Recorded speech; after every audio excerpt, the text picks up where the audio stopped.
Started to fall, and where were you?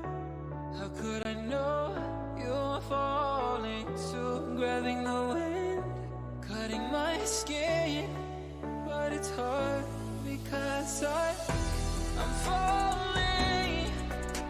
Tell me why I'm falling.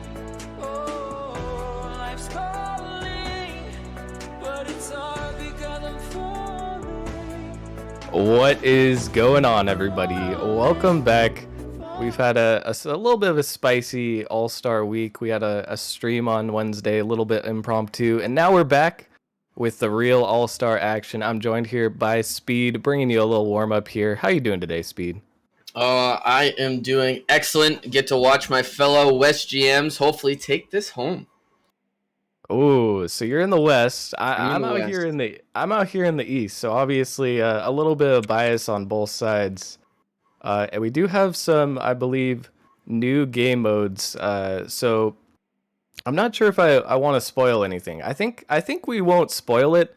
We'll just let you guys watch and we'll kind of elaborate on what the game modes are as we get into them. But they're pretty fun.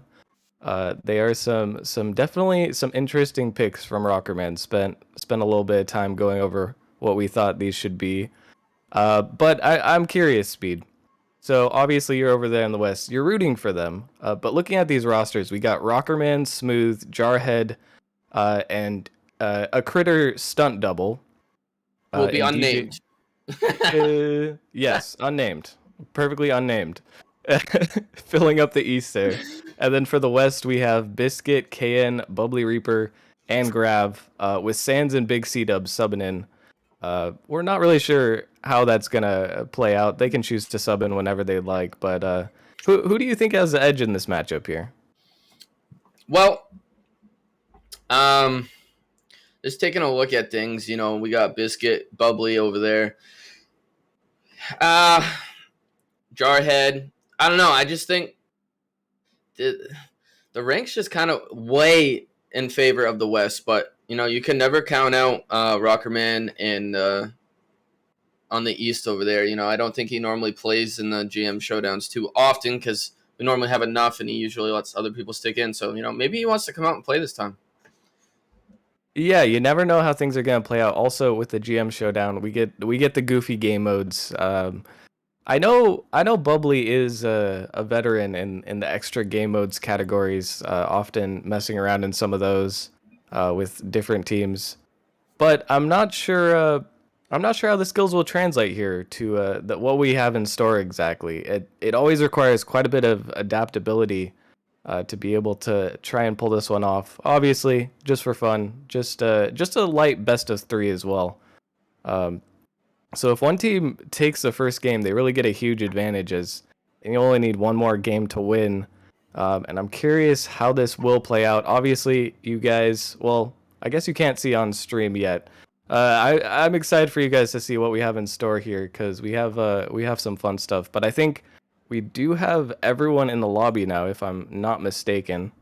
As the East and West have both joined up here, and we'll see. Obviously, I'm ruined for the East out here. I know you're ruined for the West speed, but honestly, I think West might have a little bit of an advantage here. So it's gonna be interesting to see how this plays out. And the teams will be joining up now. Getting in this lobby, hopefully. Oh, someone's trolling.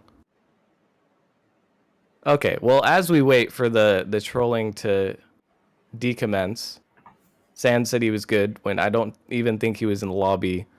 So who are you expecting to carry here for these team speed? Well, looking at this first game mode, I'm gonna expect Rockman to carry in this one for the East, and I want to say Seabiscuit over here for the West in this game mode. All right, I could see Seabiscuit coming in hot here. So as we get things underway here, if you guys haven't figured it out already, we do have a little bit of boomer ball drop shot action. The ball is moving at lightning fast speeds as the players are desperately trying to keep it from touching the floor. I actually warmed up with a little light 1v1 against Rockerman playing this mode to see how it played out. And it was quite interesting. The ball in this mode always bounces off a lot faster than you think it will. And it can be quite difficult to read even for a Titan level player like Bubbly. I mean, this is not something that you really see in ranked or any game mode quite much. So it'll be interesting to see who adapts here. Not at all, and not to mention that with it just being boomer ball, and like you see it, if you can't get to a ball, it'll hit the ground 2-3 times in a row, and if you don't get to it, that's an easy goal, especially if it's bouncing straight up and down. So it's definitely gonna be tricky. You have to kind of spread out more than you normally would. You don't want to be bunched up in this game mode for sure. Yeah, and it seems like the players have started to figure that out. They're sitting a little bit further back than I think they normally would, but even there you could see Smooth just way off with the read because he can't read that bounce. Bubbly gonna miss, Jarhead gonna miss, Smooth gonna miss again with Rockerman, and no one can hit the ball right now. Smooth coming in clutch with a touch to prevent a charged ball from hitting their own, but so far we can already see a lot of chaos being caused. 8 players on the pitch. And hardly anyone can even touch the ball. I think Rockerman gonna miss that one as well. Jarhead going up for the aerial. And absolutely no one can read this ball. Now a triple whiff on the ball. Another double whiff. And oh my goodness, I can't believe it. I expected it to be good, but I didn't expect it to be this good. I definitely expected with 2 minutes into this game that there would have been a goal scored. But they can't even hit the ball, so the ball's just bouncing back and forth, and it's really comical. And I'm glad this was one of the modes that was chosen as one of the GM Showdown matches. So far, it does look like the East has a slight advantage. They have a lot more damage in their opponent's half, but that's a big bounce. He'll barely be in the East favor. Managed to get the 50 and outplay, and that's huge damage. Just someone has to hit the ball. Someone has to finish it. No one from East can. They do get send the clear back, and that one might just roll in. Won't quite make it there. And the West has to start trying to get some counterplay here. That's a nice pinch off the ceiling. But they're still struggling to get this ball out of their half. Rockerman going for the dunk. That one almost bounced just straight in. But this one's going to be difficult to read. It goes all the way back across. And now more damage on the west side of the field. They really have to try to get something here. Jarhead going to get the touch to his own corner. And that one might just almost bounce in. It's going so close to bouncing into the west half, but they just can't get it there. And that redirect, a little bit dangerous. See, with the boomer ball, you can't be careful where you hit the ball, and Jarhead will get the goal, but I don't think he even touched the ball for a while. No, he didn't, and, you know, that was a great touch right there by Seabiscuit, but you got to remember, it's boomer ball. The ball's going to bounce off 10 times faster, and goes all the way into his open net, even with two defenders sitting there in that big open net, knowing that they have to protect it, still unable to get it done. Yeah, and the West not looking great for them as even more damage goes off the kickoff. Bubbly Reaper asking why there is no unlimited boost. We chose not to do the unlimited boost because we figured 4 people on the pitch, it would get even more chaotic. Maybe in hindsight, could have thrown that on there to make it even more of a spectacle. But that's something else that the players have to contend with. You know, you don't expect to have to manage your boost in a situation like this. But if you can't, then the team who can is going to get a major advantage. And so far, that has been the West, or East, excuse me, with just a minute on the clock, trying to get another one on the board. They're doing a really good job of sending this ball back almost every time. That one's going to go over Grav.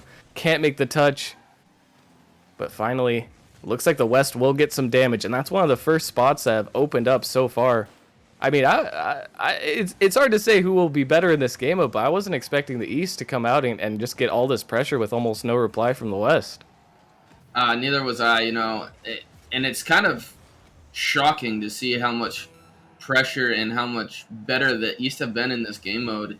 And they've adapted quicker, I think, is the biggest thing is, you know, you still see West missing a lot, but you're seeing the East, you know, really being able to start making these reads and predicting where this crazy bounce of a ball is going to end up going.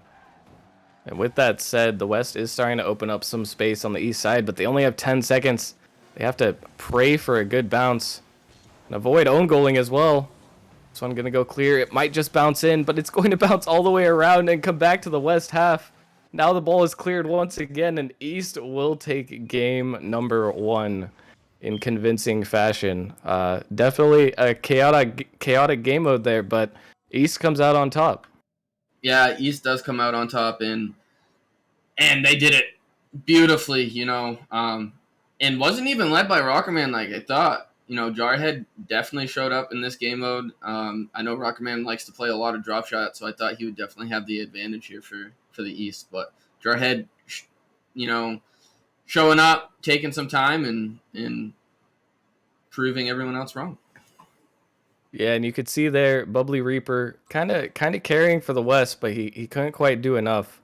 It seemed like this was just a battle of who could whiff the least and get the more favorable bounces. And the East narrowly edged out the win. But heading into this next game mode, it will be a different game mode, obviously. But now the East up 2-0, but 1-0. They only need one game to close it out. Are you still sticking to thinking that the West are going to take this one, Speed? I'm not. You know, I'm West through and through. West is the best, but I don't know. The East just showed up, and I do know that the West is also subbing in and out as we had a plethora of GMs available. So I'm pretty sure they were having some sub out. But I could be wrong here after they just got the loss. But it And looks like they're going to start with one less member right now. yeah, I was gonna say they did sub out, but they didn't sub back in, and that's a pretty key component of having a sub spot. So I think we are going to have to restart this one. as everyone is leaving the lobby. I'm not sure if the game was. I think it was going for a little bit there. So you guys probably saw. For the second matchup, we do have a Rumble game mode. No unlimited boost on that one either, which I'm not sure what the play exactly is there, but it's not Boomer Rumble. It's just normal Rumble. Well, kind of normal Rumble with 2 times boost and low gravity on Tokyo Underpass. So with that match, I mean, it becomes incredibly difficult to manage boost when I guess you have the 2 times boost here. Boost is twice as effective, but that can actually work against you in a lot of cases. Yeah, and it really can. You're not used to it, and you're going twice as fast. You go to try to make certain reads, and you're just going right past the ball. So I'll definitely expect to see a little bit of a low attacking fare to start, but you also never know when it's Rumble and you get crazy power ups every 10 seconds. So anything can happen in this game mode, and I think the big one that's going to be interesting to see is with it being 2 times boost. Does that affect when you send out I always call it the fire butt. When you fire butt someone and you give them unlimited boost for 5 seconds or whatever? Yeah. Does that affect that? Do they go twice as fast? Yeah, so I think that would the boost would still be twice as effective, so it should send the player flying even further. But they can also get to the ball faster if they're very accurate or incredibly lucky. I think. Yeah, I'm curious. I'm curious how that's gonna play out because with the ball being normal speed and the boost being 2 times, that means that you can catch up to the ball in a lot of positions where you wouldn't normally be able to, especially with something like the grapple or some of those weird power-ups. Like if someone gets spikes, I feel like that's just gonna be an instant goal, right? Like you can't counter spikes when someone has 2 times boost, can you? Not if they're going fast enough. No, I don't. I really don't think you can. And another thing is with the low gravity, the tornado. The tornado might be a big power up in this one. And really start messing with people because and the magnet. If you know how to use the magnet well with the low gravity, that magnet should be able to propel you pretty well. So we'll see. Yeah, definitely. And we will have the sub in as Big C-Dubs going to be the players subbing in for Sands after that first game. Didn't go their way, but I think they were going to sub out either way. Just trying to get everyone on the pitch, have some fun, as we're already seeing the effects of, I think it's the low gravity more so than the 2 times boost messing up the players so far. You just jump a tiny bit and all of a sudden you're flying up like twice or 3 times as high as you would expect to. And once again, it comes down to which team can adapt first. Seabiscuit will try to get this one around here. Smooth, sending it middle. Biscuit's there and he takes the shot. I wish we could see what power-ups the players had. That would be pretty cool. I don't really know why that isn't a spectating thing. But for now, we'll just have to guess. So far, things have remained pretty calm. Well, somewhat calm. The scoreline is calm. The gameplay is not calm at all. You can see when you give a player too much boost, you turn down the gravity. They kind of lose their mind, as you could see there. I think that was Smooth trying to line up the banger, but he couldn't quite get it out. But now, coming through again with another banger, drives a little bit too far. Can't quite get there, and the ball is just bouncing around here, Speed. I mean, these players are in shambles here. They really are, and neither the West can't get anything on target. It just keeps going wide, and the East can't even react to the ball because of the way it's bouncing, and they're keeping it right above the backboard. So it's one of these crazy game modes. The freeze has definitely come in handy for these players, so they are able to read the ball a little bit because it's just sitting still. So that might be a good power up to start getting used to and hoping you have, because I know I normally don't like to have the freeze. Yeah, the freeze in this one seems super effective since players are just jumping past. Even as you said that, we saw an example of that. But if someone gets a punching glove or a a plunger, could just be a free goal. The saves are not going to be as accurate, clearly, as we've seen lots of players just missing balls that we know they wouldn't typically miss. And Bubbly will get the spikes. We'll see how far he can go, but he gets teleported away. That's a huge play on defense. Now Critter with the counter spikes, but I think he got under his car. You know, I did say that the spikes were going to be difficult, but so far, with 4 or 8 players on the pitch, it seems like they've countered this pretty effectively. Bubbly can't get that ball out. And I feel like the Magnet is actually one of those power-ups that would be less useful in this mode because you're going to be moving a little bit too fast, but that one's just going to be a free goal. Biscuit had the spikes, but he didn't even have to use them as the ball was already rolling in on target, and the West will take the lead. Welcome to Tokyo Overpass, where you have that ridge, perfectly lands on it, sets him up for an easy goal, giving the West 1-0 lead, and, you know, they're definitely feeling good about that, knowing that, you know, they didn't want to lose this game too. Yeah, and it does seem, historically in the past, we have almost always, if not always, had a full 3-game series for the GM Showdown. Always seems to go the distance. We might be repeating history here once again. The West finally gained an advantage, but still plenty of time for the East to try and come back. Jarhead just barely missing that touch. And Grav had the boomer, but I feel like if he had just shot that one, might have been a decent chance. And Smooth flying this one in, and he goes all the way. There we go. We see the power of the spikes when used properly. Yeah, and that was, you know, that was a really well spike maneuver right there by Smooth. He was flipping, turning all over the place, and with this low gravity, it was really hard to defend. So, you know, great heads up there by Smooth, and, you know, putting them back in it, a minute and 30 left, and this is going to definitely come down to the wire at this point. And that was actually really nice. I mean, it was a spike goal. Bubbly Reaper himself calling it a bit cheap there.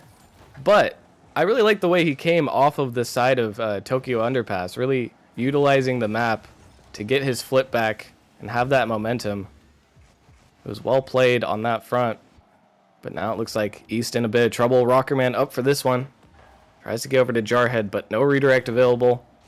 Now this is neck and neck once again with a minute left. That one's going to go off the backboard. Biscuit up for it, and he almost gets the read. That one might be floating in. But Jarhead gets the magnet and sends it away. Trying to carry it all the way. He almost gets it through, but Grav barely getting the save. And now double plungers counteracting each other. And this is absolute madness here. I mean, I have no idea what's going to happen next at any moment here. I really don't. And I wish we, like you said, so we could kind of get a heads up of what might happen if we could see what players had for power-ups, so we could kind of predict on who's going, what might happen. But we really don't have any idea, and we're just as clueless as if we were playing in the match right now.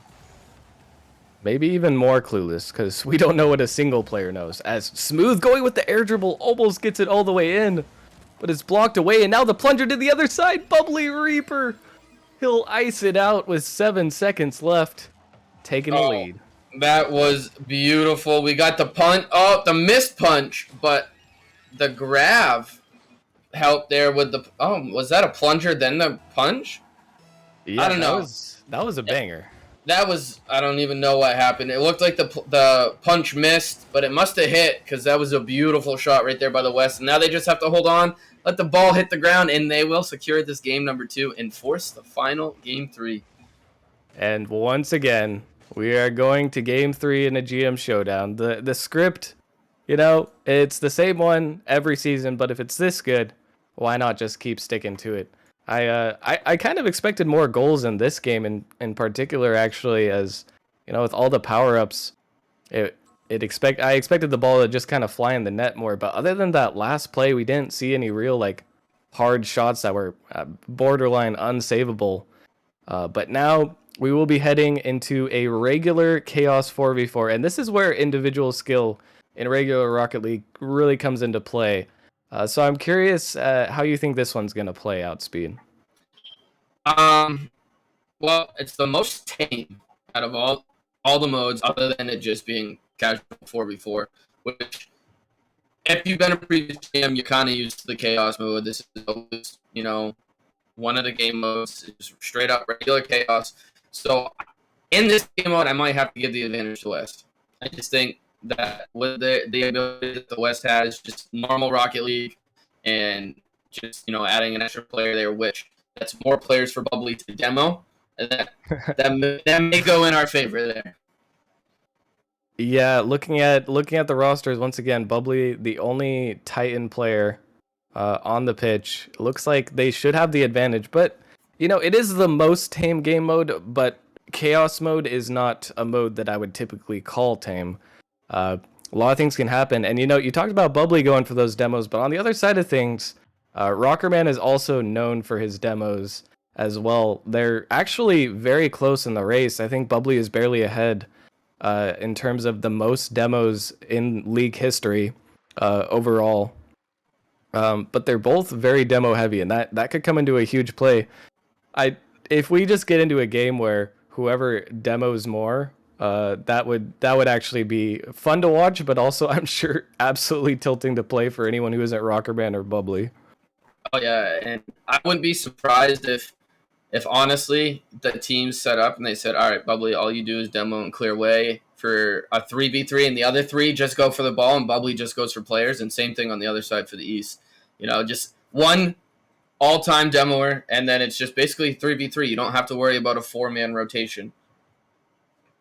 At the same time, though, as Bubbly is the reigning Titan in this lobby, if you are having him only demo, then you're sacrificing some mechanical skill there in the rotations, getting those powerful clears. Bubbly doesn't have the flashiest mechanics. I've seen him pull off some pretty crazy stuff, but he's very solid at getting those clears, those power hits, taking shots as well. I mean, there's a reason he's Titan, obviously, and it looks like we almost get a first quick goal here. We're going to get into the early seconds of the chaos mode. We'll have to see how both teams put it all together. Big C-dubs going up for this one. But with 3 defenders in net, you're going to need a better shot than that to put it home. Biscuit coming through. That's a good shot, but Smooth barely saves it. Grav tries to take the follow-up, and the ball is just bouncing off this east backboard. Finally, they might be able to get a clear. Biscuit coming through with another shot. Passing back to Bubbly, who... Bubbly back in his Octane. I know he was playing with the Fank for a little bit, but seems like he's feeling the Octane more nowadays. And this one will clear out. But so far, it looks like West has a steady control on the pressure, and that one will go in. Grav scores as Smooth flames his own team for missing the save. Yeah, and not surprising that the West here has come out with the lead as they had all the pressure there, and it looks like mid-match substitution, Bubbly Reaper leaving and Sands joining. Rockman a little confused, but it's a GM showdown, and you can't be too mad about that. That is a questionable sub out. I mean, I believe in Sands to close this one out. Maybe the West feeling so confident they're saying, oh, we don't even need our Titan League player.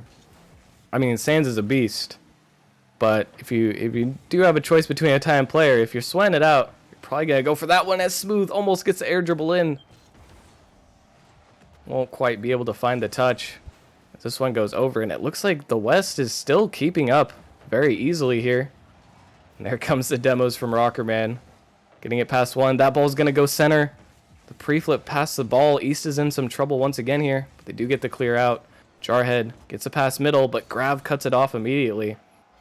And even with this sub out, even with losing their best player, West is still looking like they're commanding this game. Yeah, and they really are. And it's nice to see that the West coming out here, but I would like to see a little more offensive pressure here coming in for the East, as it looks like another mid-game substitution. The West only playing with 3 currently, as they let Grav leave and Bubbly rejoining back in, as it looks like they're doing minute substitutions here, as they do have a bunch of GMs on the roster.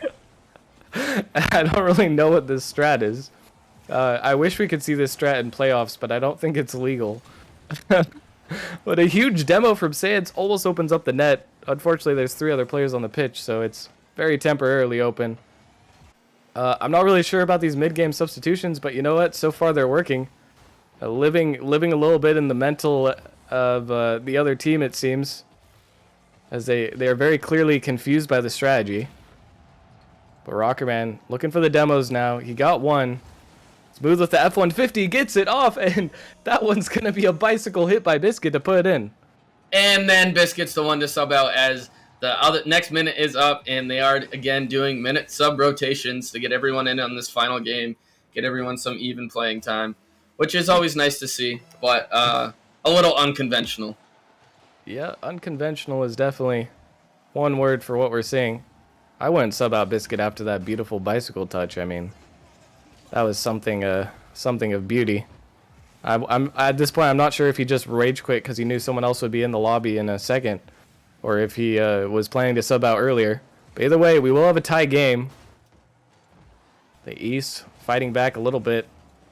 But this one has gone really down to the wire. Every game so far has been very close. That's a huge pass middle. There actually wasn't anyone really defending the net if there was a beat there. Critter going up for this one, but he can't get the touch.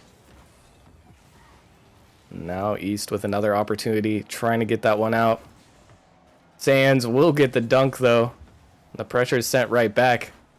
Ball is just going back and forth, and now that things have settled down a little bit here, seems like both teams have consolidated. What's the key factor? Who's gonna take advantage, and how do they do it here, Speed? Well, if East is going to do it, they got to do it now, as there probably is going to be one more sub out, and there it is. Big subs leaving on the minute mark, as Seabiscuit's going to come back in, and they're going to have their top lineup to last minute. And so until he gets back in, this is going to probably be their key moment. But other than that, I think, Bubbly being the titan on the field, he needs to show up, and if he wants to give this West a win, as he puts one just off the post. Things are getting a little dangerous for both teams here. A lot more opportunities coming through. Grav can't get the touch. This one will be sent out. But 4 players on the pitch, and 3 of them are almost in the same exact position. Bubbly sending that one middle. Sands barely getting a beat. And they're going for a lot of back passes here. I actually like to see that because, when you do have 4 people on the pitch, there's a much higher chance that someone's back. And a much higher chance that you can get these passes off. I'm the type of person who would love to see RLCS 4v4, though, as that one's going to go on target. 4 players up for the save.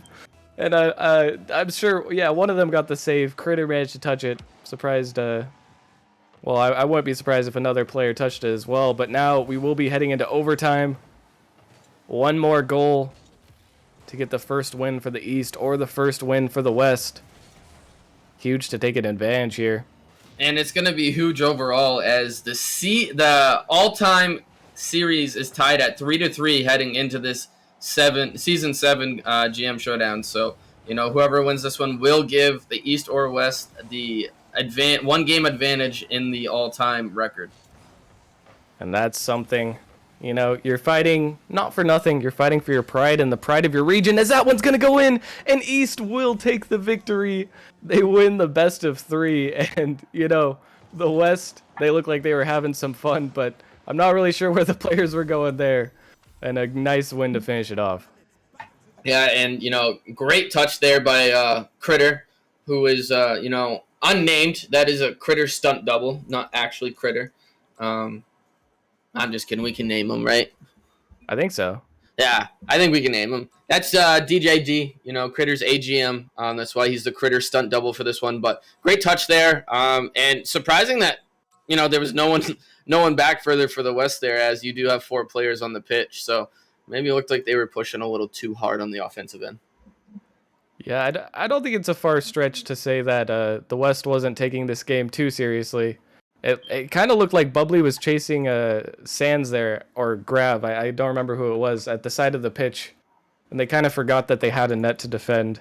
But you know what? Now you're gonna get clowned on by the West, or by the East, excuse me. So hopefully, I'm hoping that this translates into a victory on the day for the East. Nice to get a first little dub here. But we will have some more content. Once again, the best of 3 was fulfilled. Now, in order to stay on track, we do have to hop right into the next series. Coming up next, we will have the Novice All-Stars, East versus West, once again. You guys won't want to miss it. We're just going to take a short break, and then we'll be back with some more action.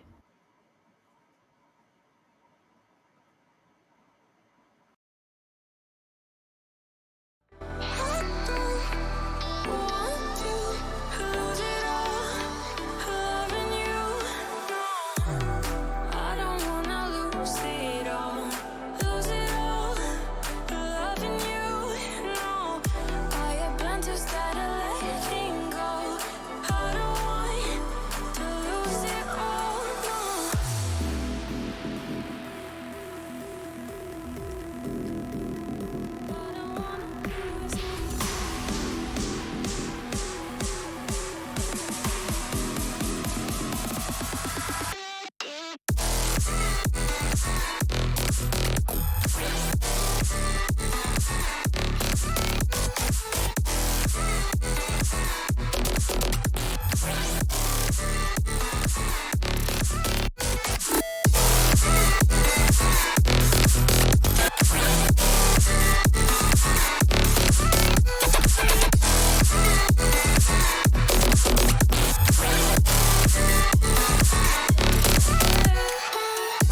I don't know.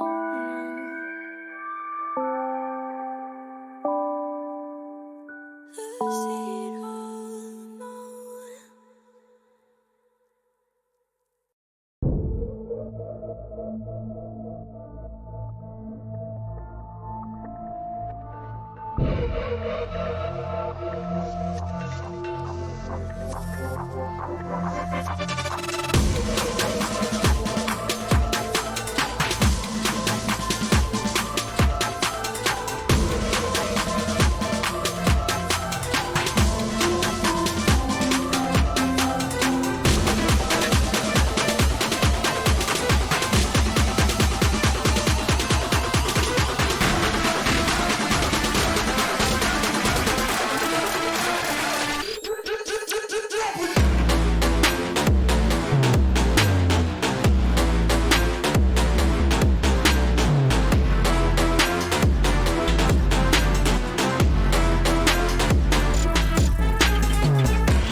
Started to fall, and where were you?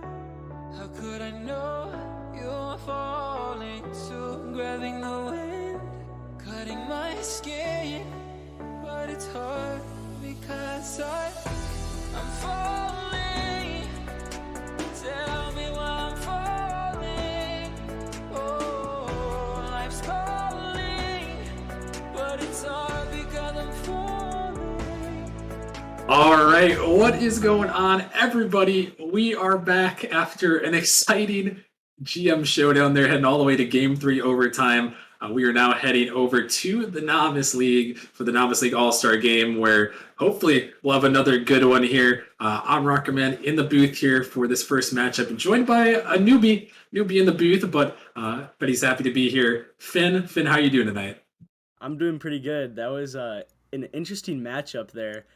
My vote was on the Western team. I was wrong, unfortunately, but that was a very fun thing to watch. A good way to start off the stream, and let's hope all these other matches are just as interesting. Yeah, no, I completely agree there, and yeah, we've got a good one lined up here for our second matchup of the night. We're heading to the Novice League, where historically the West has been dominant all time with 4-0 record all time. But what can you tell us about these teams before we kind of get things rolling? The East, they have a pretty solid roster. I know they're going to be using their reserve today because Ultimus, he cannot play. They have Icarus. He's on Frost, which they have had a very solid second half of the season so far. And he was drafted 5th overall in the Novice, which is very solid from any player. If you're a top 5, that's a very good thing. But the Western, they have some very good stats, with 2 of their players being Player of the Week so far, and Jolly Rogers is here for his second All-Star, being an All-Star last season as well. Got a lot of new guys, a couple new guys, and a couple old faces. So it should be a lot of fun. Looks like I think we got everyone in here in the lobby. So what are you thinking here? What are you thinking, Finn? Who do you got in this one? Do you think the East can get their first win all time, or is this another Western victory? My heart wants East just to break the past experiences, but I gotta stick with Western here. All right. Well, we'll have to see if the West can add another win to their resume, or if this is the time for the East. Looks like in the chat we got Eastern All Stars are favored here. 47,000 on the East and 13,000 on the West, and we'll have to see how it turns out here as we get into game number 1. And now we're moving into best of 5s. For these ones, all straight up Rocket League, no shenanigans like the GM Showdown. So this will all be straight up best of 5 Rocket League. And we'll get to see who is going to make their mark here on Saturday night. As we mentioned the rosters a little bit, you can see them here: Icarus, Flight Knight, and Cool Socks on the East, and then on the West, MD Outcast, Jeff Masters, and Jolly Rogers. And I know we talked a little bit about these guys, Finn. Is there one particular person on either of these 2 teams that you think is going to be the man to watch out for? I think Jeff Masters for the West, he's a very solid player. All of the Whelps, he's on the Whelps. All of the Whelps players are very fast and aggressive as I played against them. But Jeff Masters is very good at going up into the air. And for the East, I've got to think Icarus is going to be their big help. He's a very solid player as well, and he puts a lot of goals in, and he does it all for Frost for most of it. Yeah, no, definitely 2 great guys. I know we'll see Jeff later in the booth, and Icarus has been solid as well all season. So to keep our eyes open, as this one started out at a 0-0 affair, no one able to get that first goal on the board. Is this one blocked out of the midfield? MD Outcast on the dribble here, might have an open net, but Icarus racing back and to make the save just in time. And now he's sending it back out of the midfield. As East looking to counterattack into the West zone, but MD Outcast, little save to the side. So he's going to find this clear as well, looking for a dunk, but just sent right back in.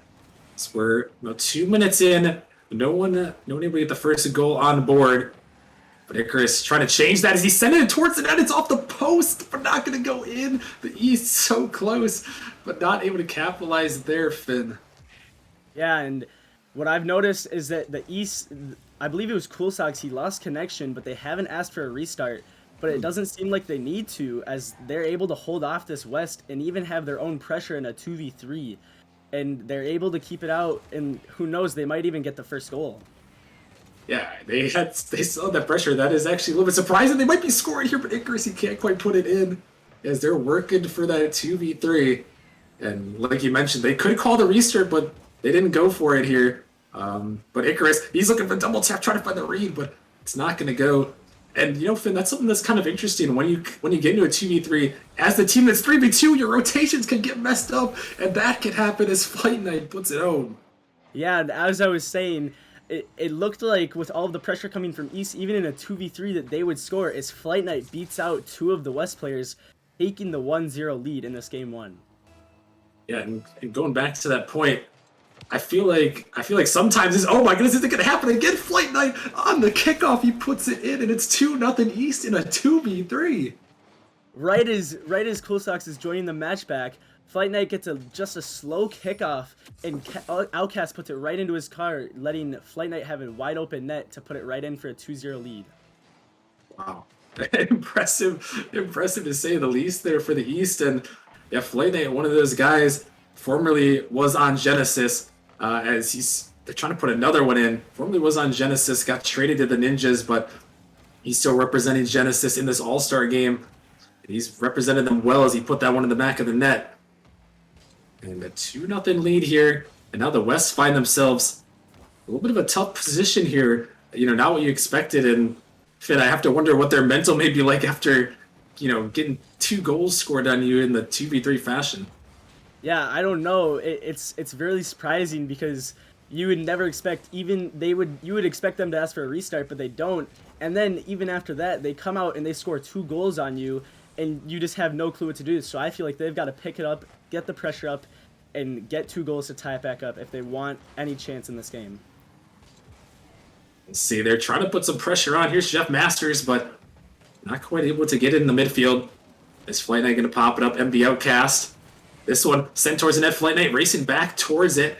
This ball's dropped down in the midfield. Icarus bumped out of the way. Flight Knight just able to get a touch, but the shot's going to come through. Jeff Masters puts it home, and the West is finally on the board.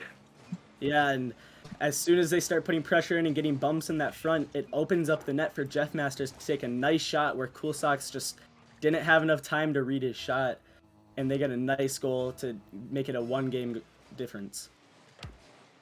Now 50 seconds remaining for the West to try to find another one as this one's sent back in. It's a lot of time in Rocket League, especially since the ball just has to stay in the air. Jolly Rogers looking to make something happen, but Flight Knight, he's going to pick up a Savior medal. This MB outcast looking to take that one. This ball's centered, but Icarus, a nice touch. Able to get that one out. Jolly sends the midfield. Cool Sox finding that demo. Going to open up a little bit of space. So now we're down to the final little bit here. Final 20 seconds of game 1. The West trying to tie it up a shot, but Jeff Masters can't quite put it on. Here comes Jolly. But that one's not going to go. The West looking to put some pressure here. Can they find a buzzer-beating goal? This ball sent up high. Jolly can't touch. He leaves it down. Jeff for the shot, but Icarus, he's going to send it down. The dagger the other way. He doesn't hit it in the net, but that ball's still going to go up. Jeff, can he keep it going? It's sending a long way. Cool Sox actually pops it up. Jolly Rogers looking for the shot on the net. It's in! Oh my goodness, he ties it up at 0 seconds. In Cool Sox, all he had to do was just let it drop to take the win, but he pops it up, giving a pass right to Jolly Rogers with an amazing shot from the air from Jolly Rogers, putting it in to tie it up to go to overtime. Yeah, what is going on in this game here?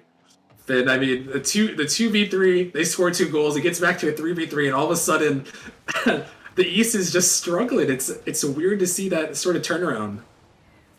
Yeah, you would expect that with an extra player you would be better, but for some reason the East has been playing better with only 2 players.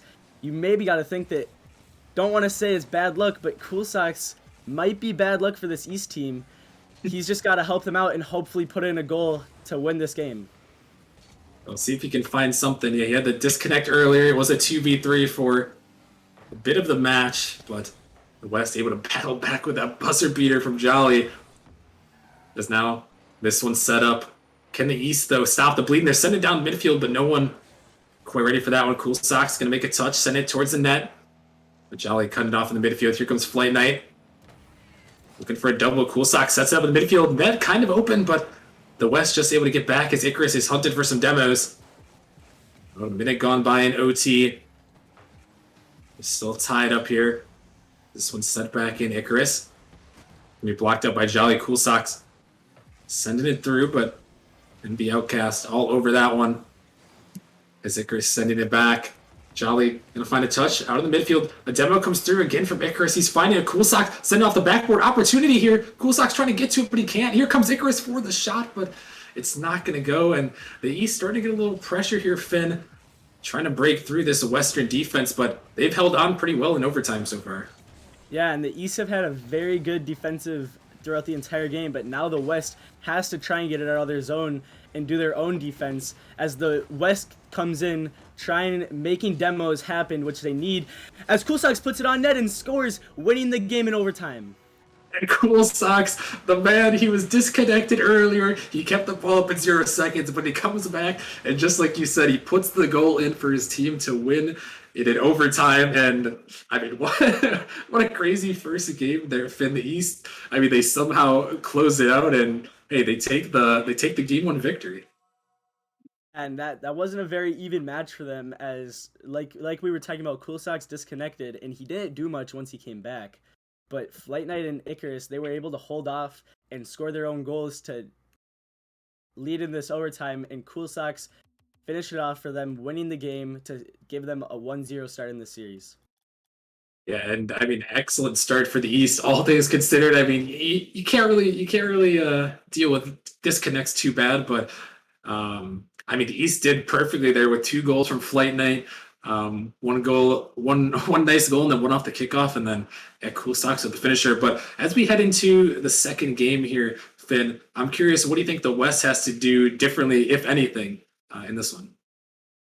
I just think that they got to work together more as a team, and it just seems like they haven't been playing as a team. Maybe get some demos, because that's kind of what led for East to East getting their overtime goal. If West plays more like a team, gets some demos in front of the net to open up the net, I think that they'll have a great opportunity of winning this game and the other games in the future. That's a very good point there. We'll have to see. We'll have to see if the West can do some demos. I know Icarus was kind of the man with the demos in the last one for the East there. So we'll see if the West can maybe take a page of his playbook and find some demos and see if they can battle back and tie this series up, or will be the East taking a 2-0 lead. They've never won before in the novice all-star game, and a lot of people were counting them out before this one. Maybe not the channel point predictors, but I know a lot of other predictions were counting them out, and we'll have to see if they can kind of stick it to the man here, or if the West going to battle back. This one's sent across Icarus, looking for that touch, not going to find it. This ball popped him in the midfield. Jolly Rogers looking for the shot. He's coming through, and that one just saved away by Flight Knight on the goal line. Doing just enough. There's another ball popped up. Here comes Jeff Masters towards the net, but Icarus, he falls down on it. And these saves, Finn, from the East are clutch. Yeah, it almost looked like it was just lucky positioning from Icarus to be on that backboard, because he had no boost, and if he wasn't on the backboard, he wasn't going to be able to get that save. They just need to get it out and take some time and try and make some offensive plays here. This one floated in the midfield now. MB Outcast looking to keep this pressure going for the West. They've had a couple of shots early. Is this one in the midfield, but cleared away by Cool Socks. Jeff Masters racing back. Jolly can help him out as he finds it clear to the corner, but it's sent back in. Cool Socks gonna find a dunk off the back wall there as Icarus sets it up, looking for another touch. Not quite gonna go. This one in the corner. Flight Knight waiting on this one. Going to try to take the dribble. Looking to pass it across for a teammate. Here is Icarus for the shot. The passing play. Too clean from the East. Yeah, and that was a really nice play. Flight Knight taking his time, not just pushing it right into the corner again. Knowing that he had a teammate in the middle to pass to, and Icarus has a nice shot to beat out the other two on the West. Yeah, a nice little play there from the East, and maybe starting to find a groove here. So they find the first goal of game number 2. The West gonna have to look to battle back. Cool Socks is up. Can't find a touch. Still midfield. The East, a little bit of a double commit, but Cool Socks gonna connect here. He's gonna try to get in the midfield. Gonna pinch it out there, but Jeff just in time. No one from the East quite ready. This one again sent up in the midfield. Blocked across now. Jolly Rogers is getting harassed by Flight Knight there, looking for the bumps. As Jeff is gonna find a touch. Not a lot of boost to work with though, but he sends it in the midfield. Awkward ball goes across, but no West players quite able to follow. As this game staying at the 1-0 scoreline, is out in midfield. The West looking to strike again, but the East, again, the defense just too strong, and now they're on the counterattack. This one going all the way into the net. Flight Knight gets the long goal, and the East, once again, in back-to-back games, they go up 2-0. Yeah, and that was a really nice shot just on. Unfortunately, Jolly Rogers wasn't fast enough to get up in time, and Jeff Masters and MB Outcast weren't back to be able to stop it. And I wonder if you're seeing anything here, Finn, with the rotations from the West, or do you think the East are just playing a solid game? I think the East are just playing a little more solid. The West don't have that bad of rotations. They maybe could pick it up a little more, but what they're doing is they're just trying to cycle through, and the East find the perfect times to get it through their defense and to put these shots on. The East have done that as they're put it back in front of their net, and not only have they gotten a bunch of shots on here, the East, and it's a couple of goals, but they've been great on the defensive end so far, as they picked up 2 saves in this one. And now Cool Sox looking to take it down. What a nice demo comes through, something we talked about. We will open up some space, Jolly with that demo, but the East still able to keep it in. This one sent back down, Cool Sox. Gonna chase this one up the wall, but so is Jeff. Neither one can touch. Jolly is up as he sends it in the midfield. Icarus being blocked by Outcast. This one in the midfield. Icarus, another block. So now we're down to 1:30 left in this game. The West held scoreless. We saw a little bit of a comeback in the last game, but I don't know, Finn. It's the shots have been low. It seems like a low shooting game, but the East still leads by 2, and now the West. They gotta try to find a way to pick it up, I think. Yeah, with only 2 shots from the East, they put in both of them, and 3 shots from the West. It doesn't look like there's a lot of offense, as these teams are just playing ping pong pretty much, hitting the ball back and forth, seeing who makes the first mistake to try and capitalize on it. And as we've seen, the East have done a better job on that, with leading 2-0 in this game too. They're trying to add a third one here. So they're dropping it in the midfield. A dunk comes through, but it's not going to go. Yeah, there haven't been a lot of shots. It seems like a lot of blocks in the corners here. Nothing really threatening on net. This one pops in the midfield. But the West, they got to try to find something here. The time is a factor. As Icarus going to send it down. Jeff just barely making a touch. Flight Knight is waiting in the corner and looking to send it midfield. He pops it by 1. The shot coming through, but Jeff just on the goal line. And now the West, they're trying to get the counterattack. A demo comes through. Can they put it on? MBL Cast going to send it through. Jeff Masters going to finish it off. And the West squeak one by. And they bring it within 1. Yeah, and that was Jolly Rogers who got a demo on them, on the guy in the back for the East.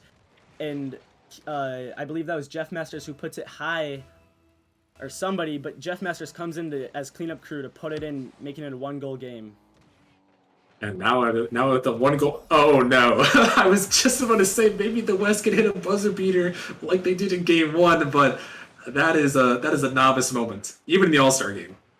Yeah, Jolly Rogers comes out with an All-Star. Some would say it's scripted because we need 1 novice moment, but that's very unfortunate with 18 seconds left. Yeah, that is a tough one to take. Yeah, even the All-Stars, they have their novice moments. They are a novice after all. It happens. But now the West 3-1 down. You're gonna have to put one in with at least a little bit of time remaining, but Icarus just enough touch to get it away as Jeff pops it up, and that is gonna do it for this game number 2. The East maybe surprising everyone as they are up 2-0 in this series, looking for the sweep. Yeah, and that was a very good game from the East. Like I said, the West just need to pick it up, work together, get those demos in front. When they did it, they got a goal, but it wasn't enough. As we can see, they had 4 shots, but only were able to put in 1 goal. Yeah, I mean, the pressure there, the West, they had a couple shots, but it just wasn't meant to be. It seemed like a weird game, and the East just did enough there. And now, Finn, the West is on the verge of, getting swept out of this one, their first ever loss. I'm curious what you think. I mean, when we talked about game number 2, talking about those demos, they didn't really get those demos like you wanted there. Is there anything else maybe they can do to try to fight things back and at least push us into a game 4? I gotta say, maybe clean up the rotations just a little bit. They were doing good on it, but that's what caused, I believe, their second goal. The second goal for the East to go in is they slipped up a little bit on their rotations, and it let the East just get a nice bang right in the net with no problem at all, leading to a game win there for them. And now we're heading to game 3 on Aquadome. The Western All-Stars on the brink here of getting swept. They were 4-0 all-time in the previous seasons, ever since All-Star games happened all the way back in Season 1. So we'll see if they can bring it back, see if they can pull the reverse sweep. It may be tough, but these guys are All-Stars for a reason, so got to be ready, got to watch out. So we head into this game number 3. Flight Knight, you're going to send it down. Jolly, got to find a clear off to the side. Icarus pop this one up. Cool Socks looking for it, but the double quick comes through, and now it's a 2-on-1. Flight Knight, last man back here. He's got to find a nice touch, and he does. Able to clear away for the moment and find that bump. There's a shot coming through there. Icarus just enough to make a save. About Icarus gonna send this one away now. So he's looking to start this one out in their favor once more. But still, again, Finn, we're seeing another potentially low scoring game. No goals scored here in about the first 50 seconds. And well, as I say that, a shot going towards the net. It's off the post. The follow-up from Cool Socks is going to go in, and that is a caster's curse moment as the East take the lead here in Game 3.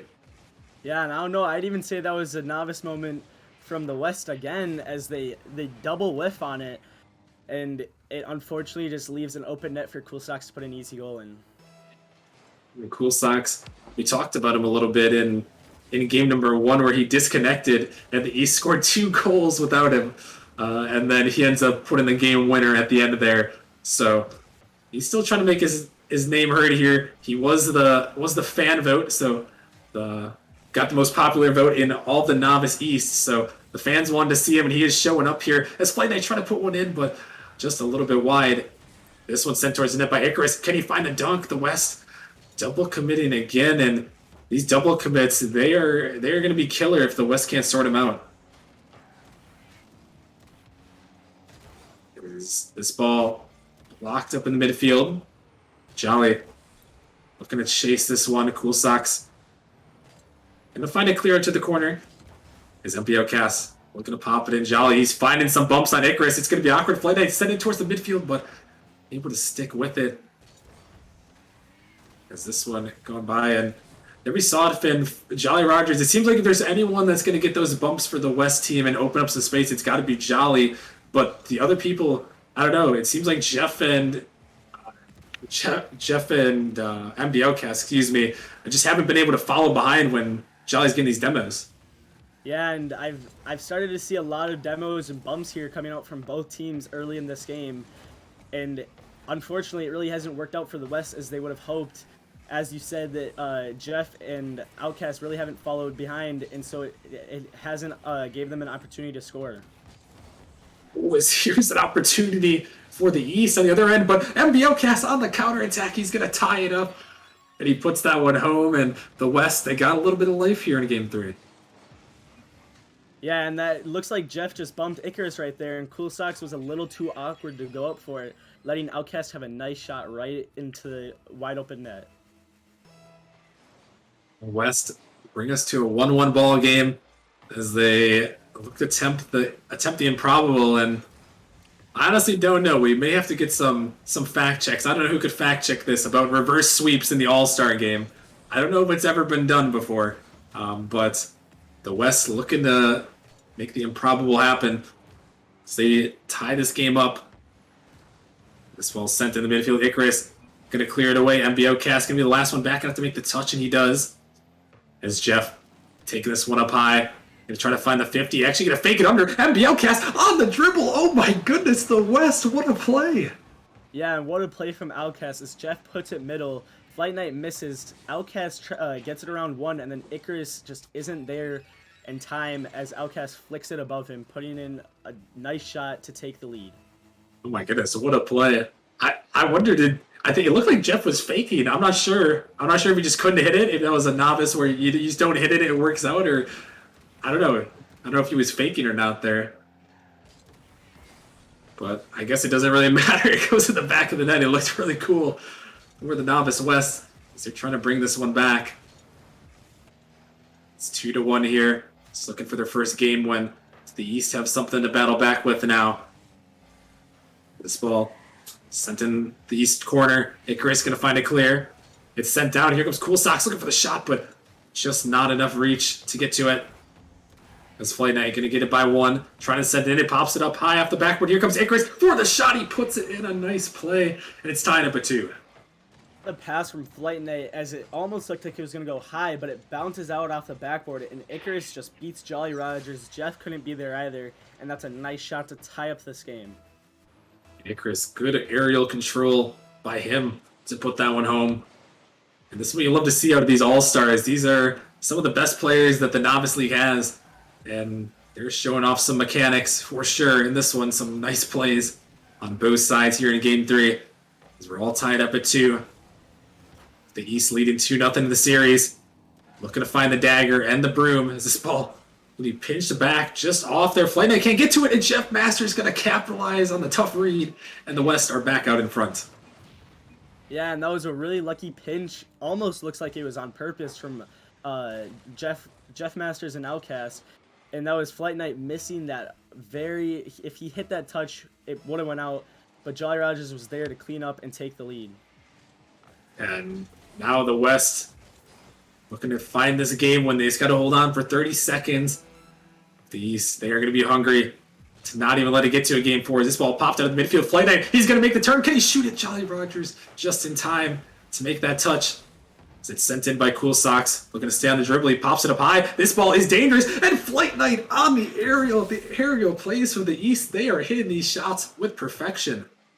Yeah, and every time that the West takes the lead, East is just always there to come back with these nice passing plays. As Cool Socks puts a very nice pass up for Flight Knight to get another aerial goal and tie this one up again with 16 seconds left. And like you said, just every time the West takes the lead, the East have answered back. But we'll have to see, can the West get one more to send us to a Game 4? Will the East have a dagger? Will we see another 0-second goal? This ball rolling to the side, and we're going to have another overtime here on this night. And it's a crucial one here, Finn, for the West. Yeah, West really wants to win this to send it to a Game 4 and have hopes to send it to a Game 5. But East just really don't want that. As I'm talking, Jolly Rogers puts in a wide open net to send it to Game 4. Oh my goodness, all three of the West members go up, but they beat all three of the East. And that one just works out. Jolly Rogers puts it home, and the West, they finally break that little trend there, and they are going to stay alive in this one. And there you go, Finn. They've got a little bit of hope now heading into Game 4. Yeah, and this was I'd say this is the best game that we've seen all series, as both teams have worked really well together. Both of them having 7 shots, which is a lot, but West was just able to finish it off in OT and send it to a Game 4. Yeah, no, really solid game from the West. I mean, impressive for them to battle back. And now as we head into this game number 4, I gotta wonder, do you think the East had to change up anything, or do you think they can kind of keep their same strategy they've been doing here, Finn, heading this one? No, the only thing I'd really say is right there at the end, they didn't rotate back, and that's what caused that OT goal. So if they just get their rotations clean, I think that they'll have an easy win here and finish off this series. Well, we'll have to see if the East can bring it back, give them the little gentleman sweep, the 3-1 victory, or if the West can keep their reverse sweep hopes alive and send us to a Game 5. The time will tell. This ball sent up in the midfield. Cool Socks looking for a touch.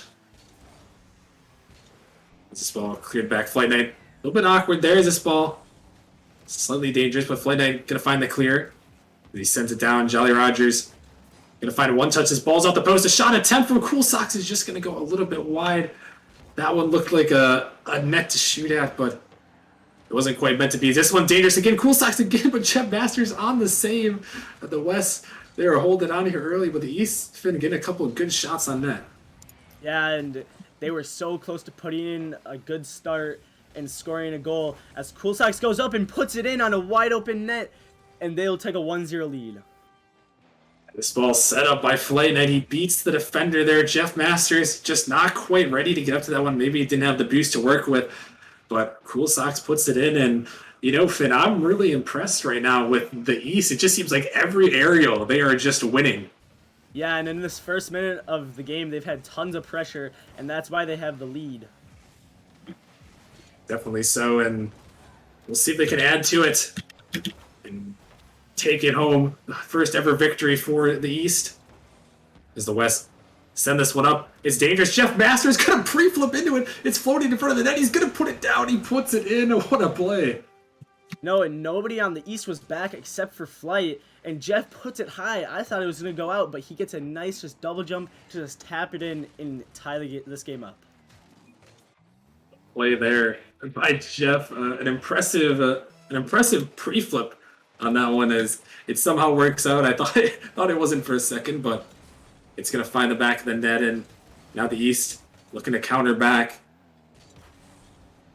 This ball pops up in the midfield. This one, Icarus looking for the shot, but he can't touch it. Now the West have a counterattack opportunity. Jolly on the dribble, but Cool Socks, he's going to shut it down. This Flight Knight sends it back in. Icarus off the backboard, looking for a follow, but 2 West All-Stars commit. As MBO sends it in, Flight Knight blocking it down in the corner. This ball pops up in the midfield. It could be a counterattack opportunity. Icarus, he's going to send it down. MBO he's racing back. He makes the save just in time. As this ball sent in by Cool Socks, and it's going to be own goal again. Oh no, poor Jolly Rogers. A tough read and another own goal. Another own goal in this series. Another novice moment from Jolly Rogers. If he just let it go past, I think Jeff would have had that save. But that was a nice placement from Cool Socks to get a goal there. Now the West, after another unfortunate play, they've been doing well so far.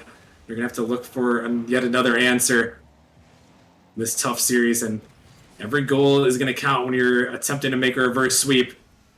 And that one could come back to bite him here, as they were only down by 1, but the West, they battled back before. Can they find it again as Flight Knight finding a demo? This ball sent towards the net, but Flight Knight, a good touch, able to get it away. Jolly Rogers pops this one up. Icarus, he's going to find a clear. Jolly on the dribble, but Icarus is going to find a 50. Back in the East zone. This one, a read attempt from Jeff Masters, almost put it on net, but just not quite. As Jolly's going to keep it in, and we're down to 2 minutes here, Finn. The hopes and the hopes of the West here to keep their perfect record alive are starting to get a little shaky here. They got to try to turn on some offense. Yeah, but I've seen a lot of pressure coming from them in this last minute, and they really want to get a goal. As Outcast puts in an open net, and that was a rotation mistake from one of the East players there. Yeah, looks like Icarus was in front of this ball, and he turned away just in time as Cool Socks goes, and a nice play for MB Outcast. And now we've got a 2-2 ball game. I mean, Finn, these games have just started to get closer and closer, it seems, at the end, with a lot more goal scoring as the series has gone on. Yeah, and it seems like the pressure just flips so much, so it's anyone's game. You can't really predict these, and East just needs, if they want to finish this off, they need to keep the pressure up and get a goal here. Late Knight, he's on this one, going to try to pop it up, but Jeff Master sends it a long way. Icarus has to make this touch, but it's dangerous. Flight Knight trying to bump MB Outcast. Ends up on top of his car for a second. As Icarus is going to make a nice clear. This one's sent in. Flight Knight going to find a touch. MB Outcast blocking this one up high. It's dropping down midfield. Cool Socks is going to own goal, and the West take the lead. And a return to sender own goal here as the West get one for them. Yeah, and now Cool Socks has his own novice moment, joining Jolly Rogers with an own goal, letting West take this lead in this game 4. They've got to pick it up if they want to tie it and send it to overtime, or take the lead here in regulation. Oh, what a tournament. We're seeing all the novice awards here. You wouldn't expect anything less from the All-Star game. But we're going to have to see if the East now can battle back. It's been so back and forth these last couple games, with the East scoring, then the West scoring. Goals have been traded. The East now going to have to find one of their own. His ball's popped up high, into the air, dangerous. MB Outcast, he's going to barely make the save, picking up the savior medal as the East is threatening in their corner. As Jeff going to send it away, the East block it back in. MB Outcast going to get it by 2. Flight Knight, last man back in his zone. Jolly pops it up for Jeff here, who's sending it towards the net. It's going, but Icarus, he makes the save. And now final 20 seconds. Can the East get one here to force overtime? Flight Knight trying to clear it out of his zone, but not able to get it where he wants it. So this ball popping up. Icarus on the backboard. 10 seconds. Now the shot going towards the net. Cool Socks, he makes the save just in time. Do the East have a buzzer beater of their own in them? This ball is up. It's going to touch the ground there, but the West actually going to keep that one up. It's dangerous in the midfield. Icarus trying to get to it. It's sent back, and we are going to a game 5 in this one, Finn. You know, that was a really close ending there. East almost came back. I thought it was going to die when Flight Knight hit that touchdown, but I don't remember who it was on the West, hit it into the corner, leaving it up. Luckily, they were able to get it out of their zone and send it to a game 5. What a battle back here from the West.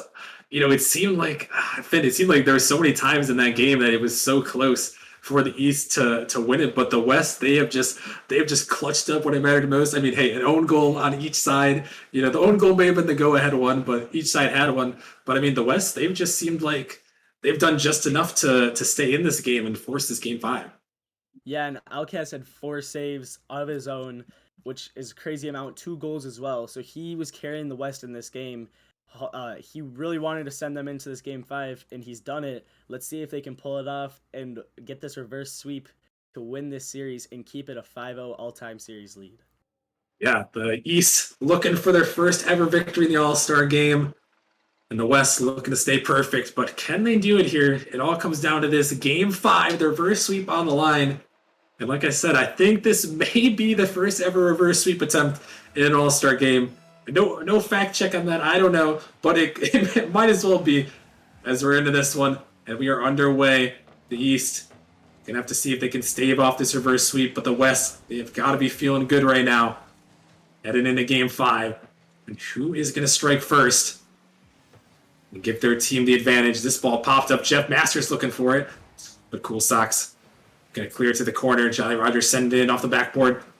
Flight Knight on the block. A demo comes through from the West. But Cool Sox just able to get that touch and get it away. As here comes Icarus. Send it towards the backboard. Cool Sox is up looking for the 50. But Jolly going to send it away. This ball towards the net. Jeff just able to get a touch. Icarus sending it in.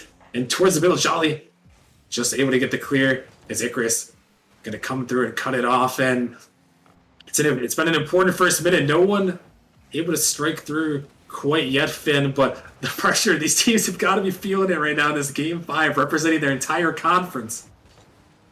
Yeah, and it's really been back and forth with this entire thing. I noticed that West have started to do what I'm talking about in demoing to set it up, but they haven't been able to follow as Cool Sox comes in with his own demo, and same with Icarus, but they, again, can't come through with anything to finish it. Still 0-0 in this one. Yeah, there has been some pressure. These two teams, and obviously trying to find it. Only one shot on the board so far from the East. Flight Knight holds on to that one. It's this one, Jolly Rogers dropping it in the midfield. Here comes MB Outcast, but that one cleared away. And a demo comes through. A trade of demos. Going to make it a momentary 2v2. As this one into the west corner, Jolly going to find the touch. Taking it by Flight Knight, trying to send it in, but he's going to get demoed for his efforts. This one sent across. MB Outcast looking for the touch. So he's trying to get it through. Flight Knight on his last leg there.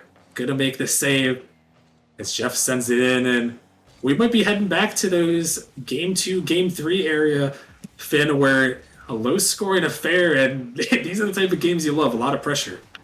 Yeah, it makes it really interesting. And there's been a lot of demos in this game alone, more than most of the other games. And it's really been opening up a lot of things. And I think if these teams keep doing that, one of them is going to be able to strike first pretty easily.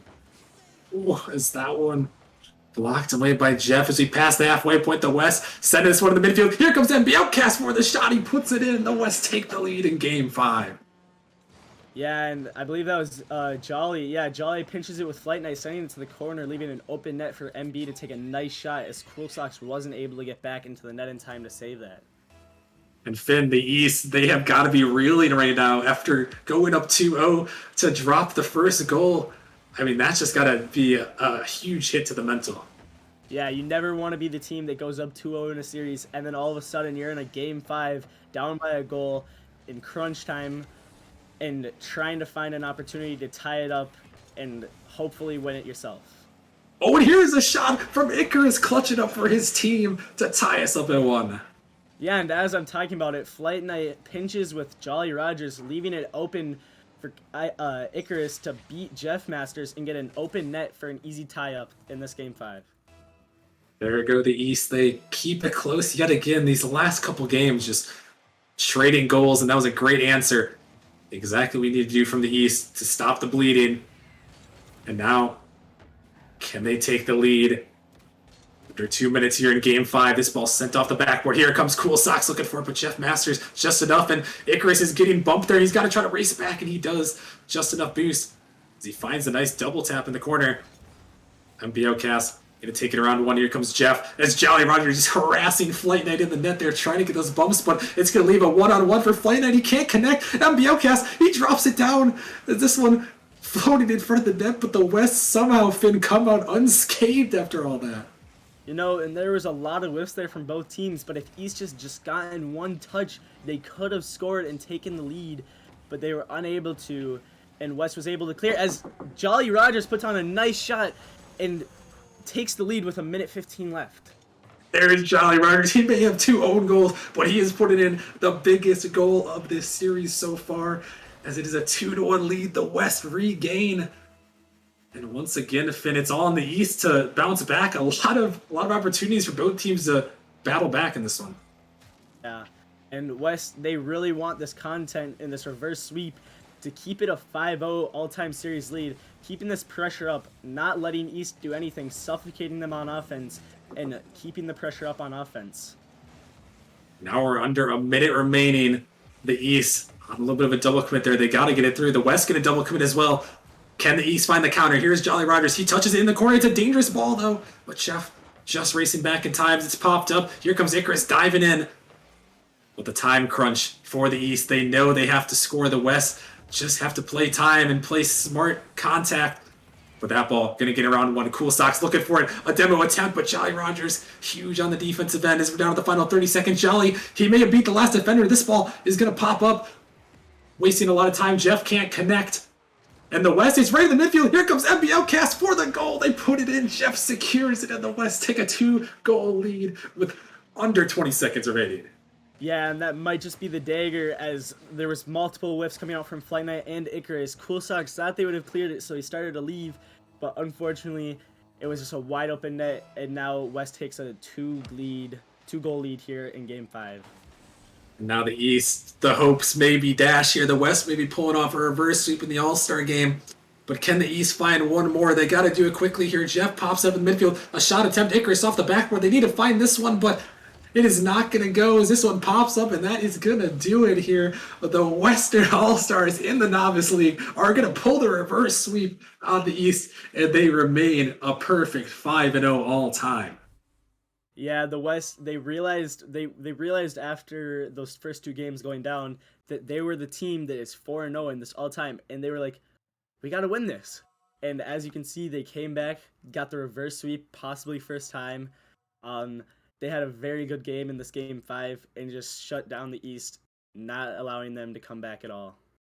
Yeah, I mean, what a performance from the West there. I mean, the East, they had all the momentum going their way, and those games were so close. But that's how you win a reverse sweep.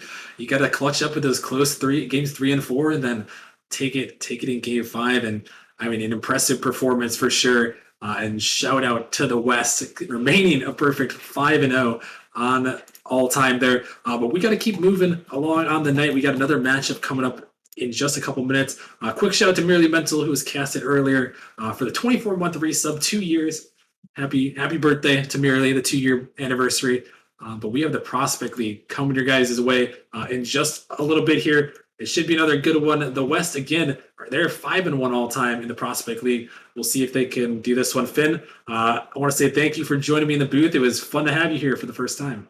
Yeah, it was great to be here, and that was a very interesting match, and it was fun to cast it with you. Yeah, of course, it was a fun time, but we are going to head to a quick break, everyone. So stick around. We'll be back in just a couple minutes. The Prospect League All-Stars are coming on the pitch here. We'll see you guys in just a bit.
started to fall, and where were you? How could I know you were falling too? Grabbing the wind, cutting my skin, but it's hard because I'm falling. Tell me why I'm falling. Oh, life's calling, but it's hard because I'm falling. Welcome back to our amazing All-Star night as we are heading into our third match of the night, and it is going to be our Eastern All-Stars taking on our Western All-Stars in the Prospect League. I'm joined alongside me tonight with Nick Soy. How are you doing? I'm doing very well. I'm excited to be casting this Season 7 Prospect All-Star game, and I hope we get as an exciting as a matchup as the Novice did, but judging by who's on these teams, I think East has in it to win it. I don't know about you. What do you think? Well, we do have them all in here. We're running a little behind, so we're going to get this thing rolling. I'll talk about it as we get this underway. But, I'm a West GM, and I'm a two-time West All-Star. Unfortunately, didn't get it this year, so I got to go with my teammate, Big C-Dubs in the West still. I believe in them, and, all-time prospect, West does lead 5-1 over the East, so, I think they'll be able to take it underway here in Season 7 as well.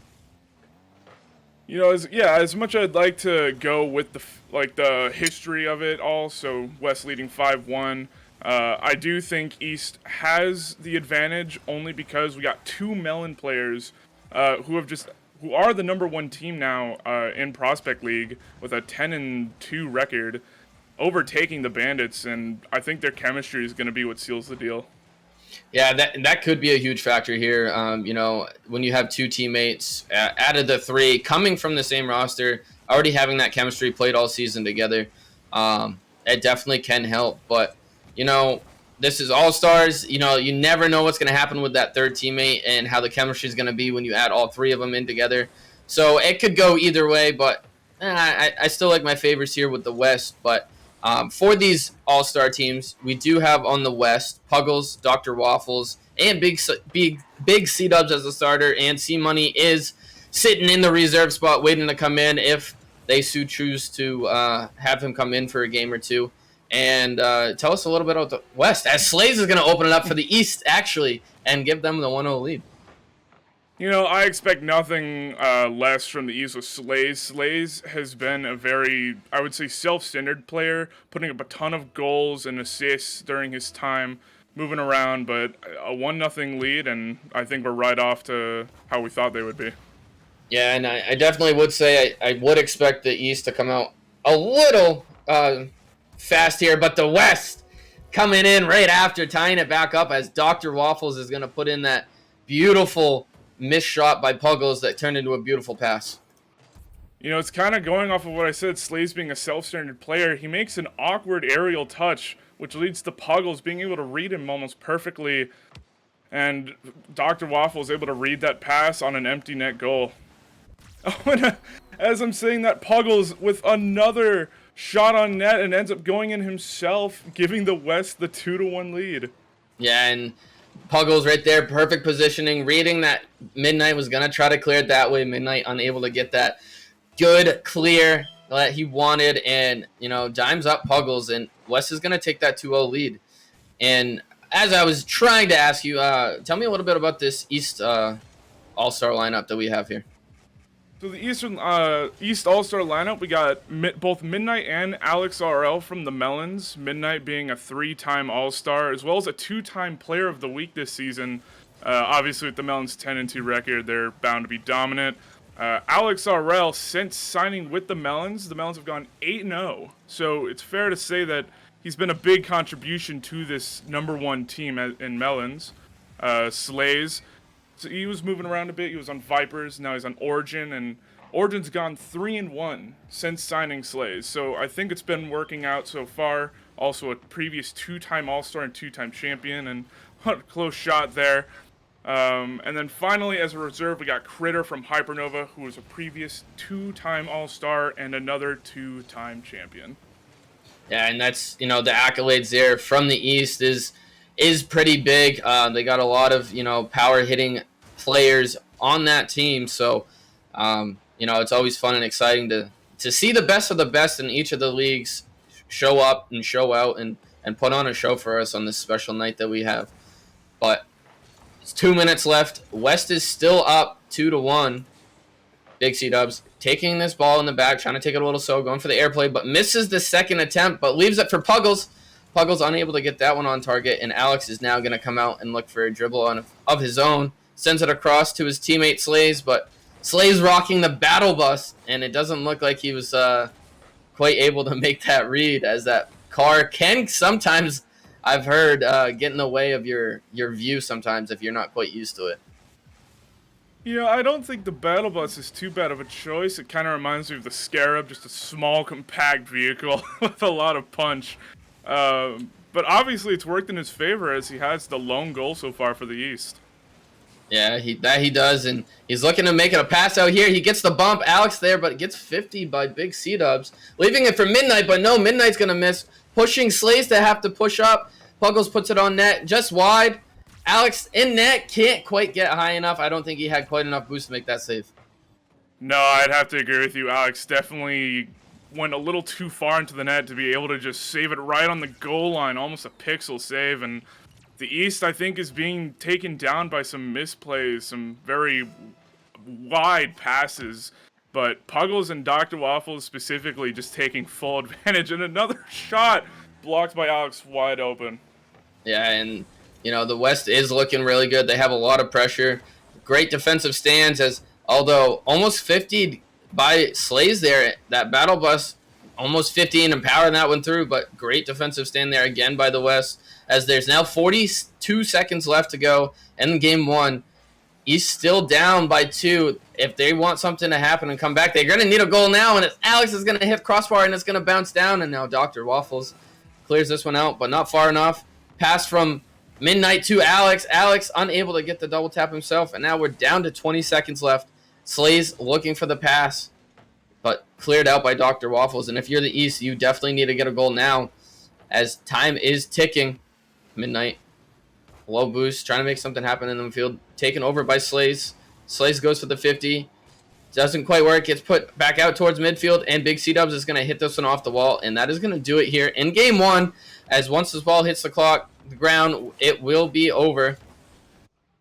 And there it is. West takes game one, 3-1, and I don't think a lot of people saw this one coming.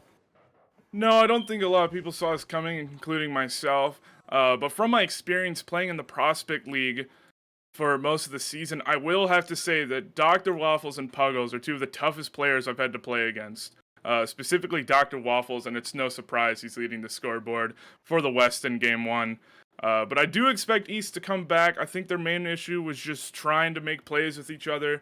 But West's biggest strength obviously was taking advantage of those missed attempts. But I think it's going to be much closer heading into game two. Yeah, and missed attempts did happen there. Not some great touches by the East, and West definitely able to capitalize. And if East wants to come back in this game number 2 and not go down 2-0, they're definitely going to have to clean up those missed touches. They're going to have to fine-tune those passing plays that they were looking for. But other than that, a couple mistakes. Other than that, they were looking pretty good. So I wouldn't expect if game 2, was a complete reverse and, we see the East take it 3-1 or something. No, yeah, the East definitely looked a little... They tightened up the game later in game one. Obviously, the West weren't scoring as many in the second half, but still were able to take it.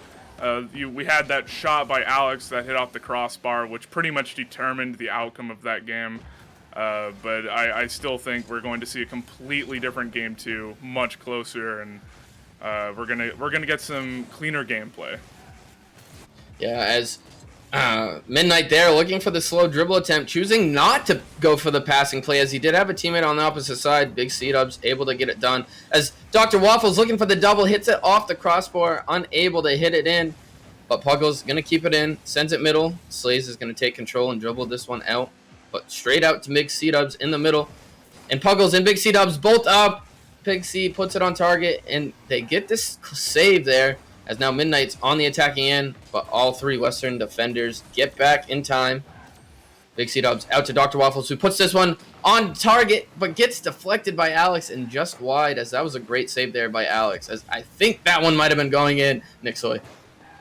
Oh, that was definitely going in. A last-ditch, one of those last-ditch effort saves, you should say, because you had that way early pre-jump by Alex, ended up working out. And also, I have to mention that it redirected exactly where you'd want it to. That easily could have just been launched right back out in front and been a free goal for the West. But some good defense and great rotations from both teams so far, and I'm so curious who's going to score this first goal. Yeah, it could go either way. I would say to start so far, the West has had a little bit more of an offensive pressure. Yes, the East has had some shots, but nothing too threatening. But they're starting to get some pressure here, keeping the ball in the Western end, as now Midnight looking for the back pass, but both misses.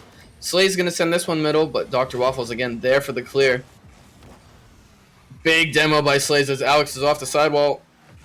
Again, though, that Western defense is there, and they are locking down that net. But Slays coming in, puts it on target, and he is going to give the East a 1-goal lead to start us off.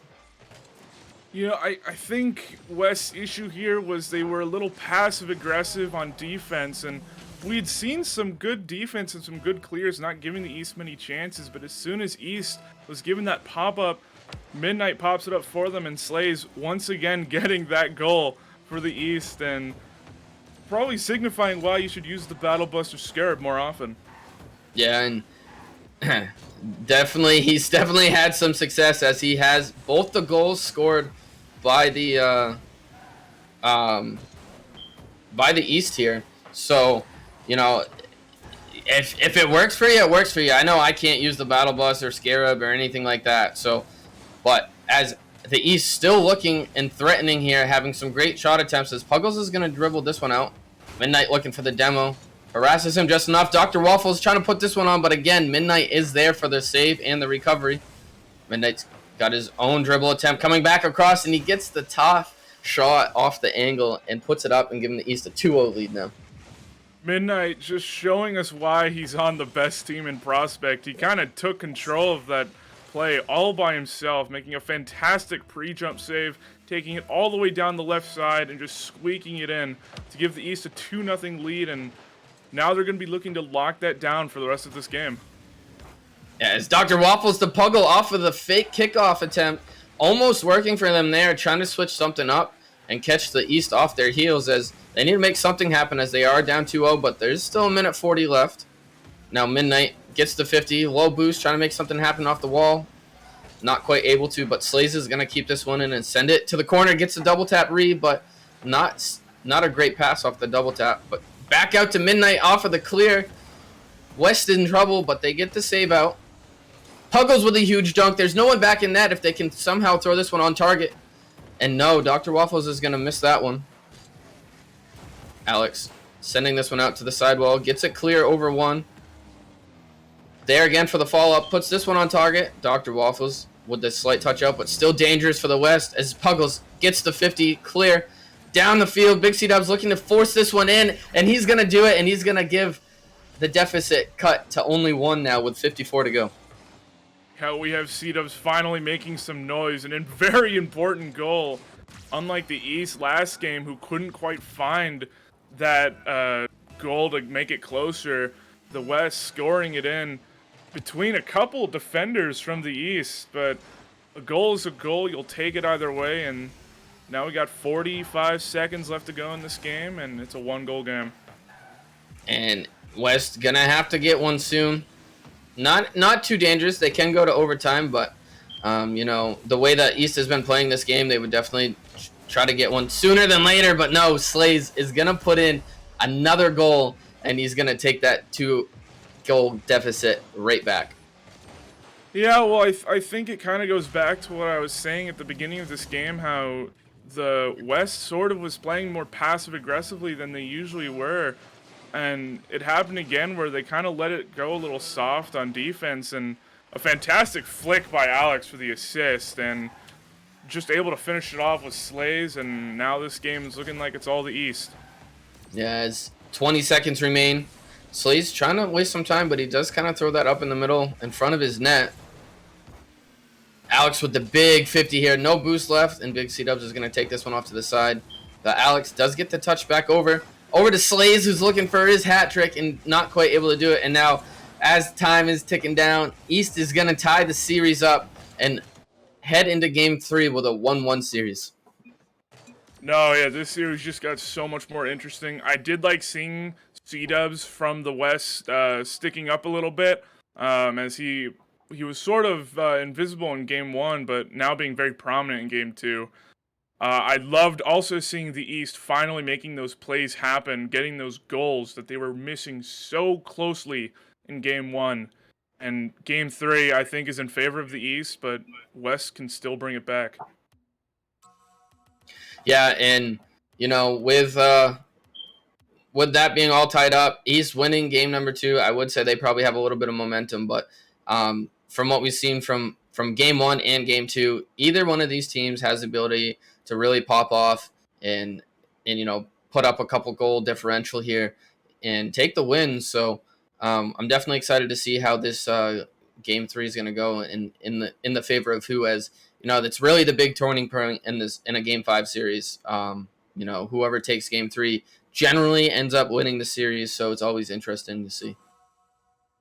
It's going to be a lot of fun. I think it's going to be just as close. Hopefully, I think what's going to decide Game 3 is going to be these errors. Both teams have played, I think, sort of sloppily in certain sections of the game. We had the East in Game 1 and the West in Game 2 not playing as they should have. Hopefully in Game 3, we get them each playing at their best, and like you said, most of the time Game 3 decides the winner of the series, and let's see if that'll become true.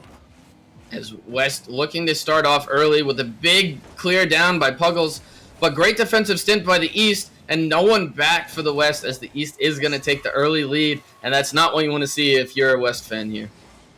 I was watching that one of the novice games, and they had a 3-0 break where just no one on the other team was back, and I was like, wow, this can't happen again, and what do you know, the West just pulls off the impossible. Just a terrible breakdown by the West, but they're going to be looking to tie it up. There's still plenty of time, and I don't think they have anything to worry about. I don't think they do either. It was early. Mistakes happen sometimes early. So still 4 minutes and 30 seconds left. We've seen them put up 3 goals in a game before, so going down early 1 isn't a big deal, but they just got to stop this East team from having pressure and feeling good, as coming off a win and scoring early in game number 3 is definitely big for them. But a pass off the backboard and no one there for the West, as the East kind of looked a little sketchy there. No one had a quite good read on the clear. Puggles sending this one middle, looking for the 50 against Slays, unable to do so. Big C-Dub's going to send this one back middle, but Midnight with the clear off the backboard, beats one, tries to beat Dr. Waffles, the last defender, unable to get that, as Big C-Dubs gets beat, and Alex is off to the races, trying to get it past. Puggles races back, and he's able to dive at it, make the save, and keep this game within a 1-goal lead here.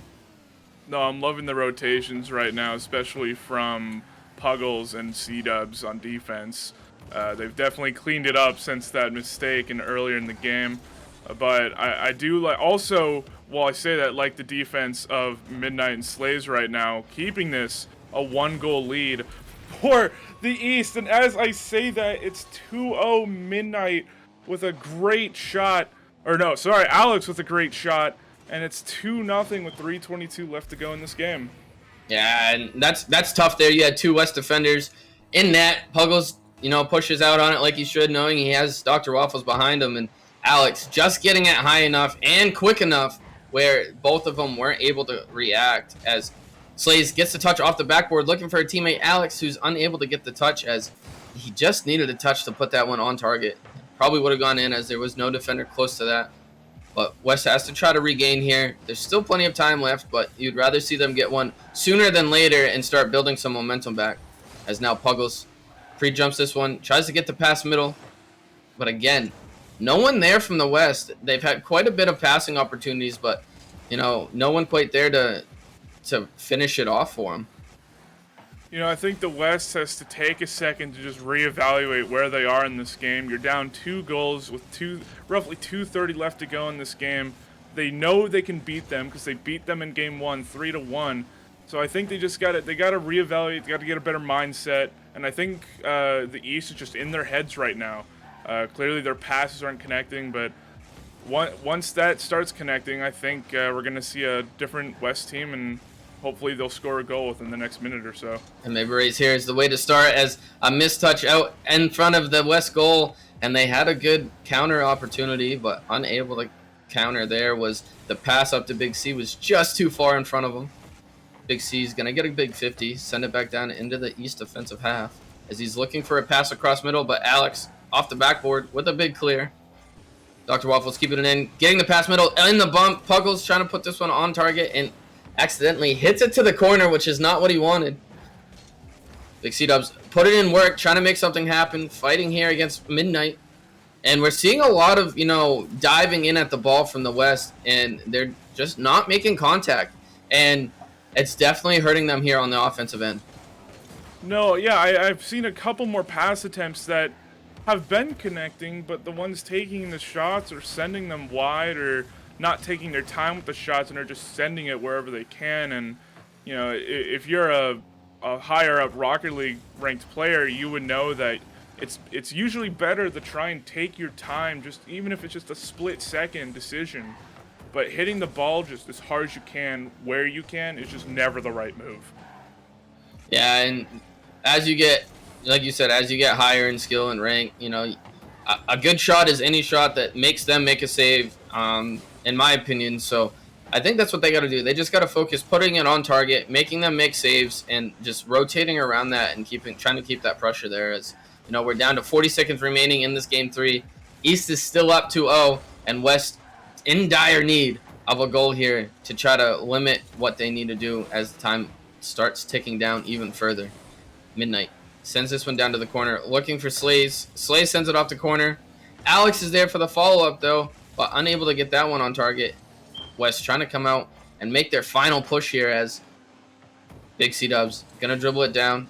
Gets it past 1. Unable to get it past 2, but a double commit does come out from the East. But ball's going to sit in the midfield. One last attempt here from the West, trying to get one with 1 second on the clock. And again, another double commit comes out. A little jittery there, trying to get that goal in. And the East is going to take game 3 and take a 2-1 series lead here, as we're just waiting for this ball to hit the ground and doing a great job of keeping it up. Both teams wanting to still get momentum, and East is going to take game 2. Ball does end up hitting the ground. And what do you think, Nixoid, the West has to do to be able to bounce back and force a game 5? I think they got to take their roots back to game 1, where they were in the heads of the East, as the West usually has a record of winning these All-Star or Prospect All-Star games. Obviously, you can't have those mistakes like they did early on, which I do think just in their mind ruined how they were going to play the rest of this game. I think it was a detrimental mistake to their play style. But obviously, it's a new game. You're going to have a fresh restart, a whole 5 minutes to score, and we'll see. I think the West can score and make it a close game, but it's the East to lose. It really is. It definitely is the East to lose. Not saying anything on the West here, but it just seems like the East, their mechanics is just a little quite better, and they have an advantage on that, as the East is going to make a substitution here. Critter coming in and replacing Slays, so we will have a Critter in here, and I can expect to see a little bit more physical play coming out on the East, and that's something I would like to see the West do. With the East being so mechanical, eliminate some of their chances that they have by getting physical, bumping them out of place, even taking them off of the field for a couple seconds with a demo. So I'd like to try to see the West maybe implement a demo or 2 in here and try to open up some more field play for them.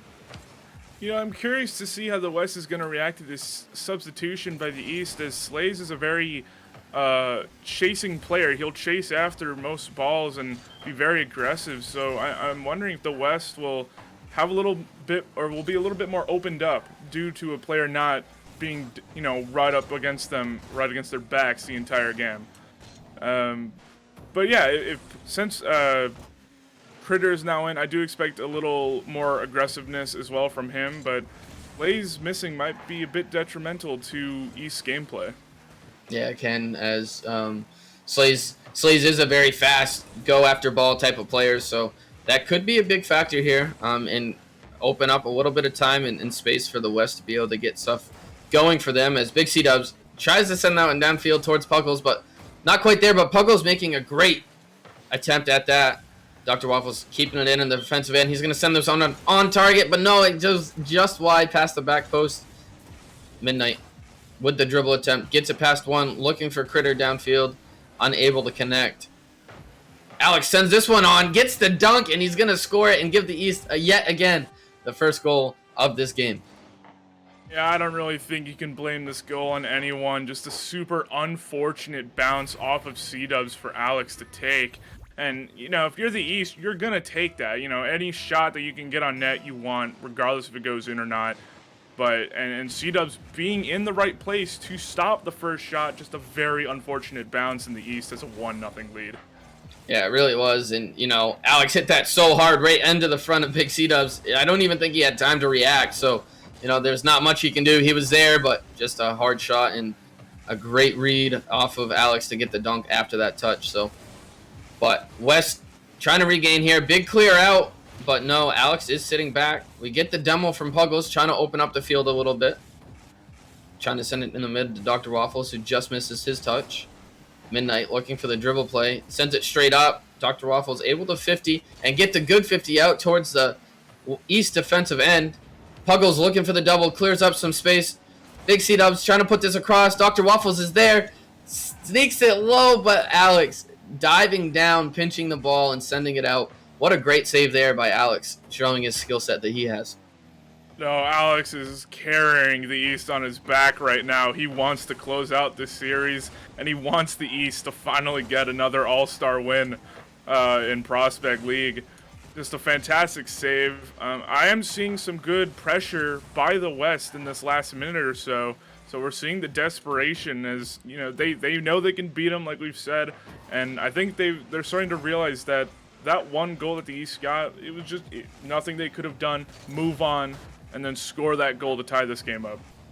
Yeah, and we like I said, we're seeing more physical play coming out from Puggles and Dr. Waffles. Trying to open it up, and as speaking of, demo coming out right there by Puggles on the back net, but Alex doing a great job maintaining possession. Big C-Dubs flicks this one up for Puggles. Gets 50'd with Midnight, and Midnight's going to win that one. Midnight trying to send this one across. Looking for a teammate, and oh my, Midnight.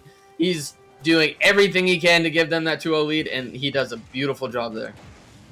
Kind of reminded me of his goal in Game 2 where he just took it upon himself. No passing, just took it along the wall all by himself, and he made it happen. And now he has given the East a 2-0 lead in Game 4, and the East are now looking to close this game out.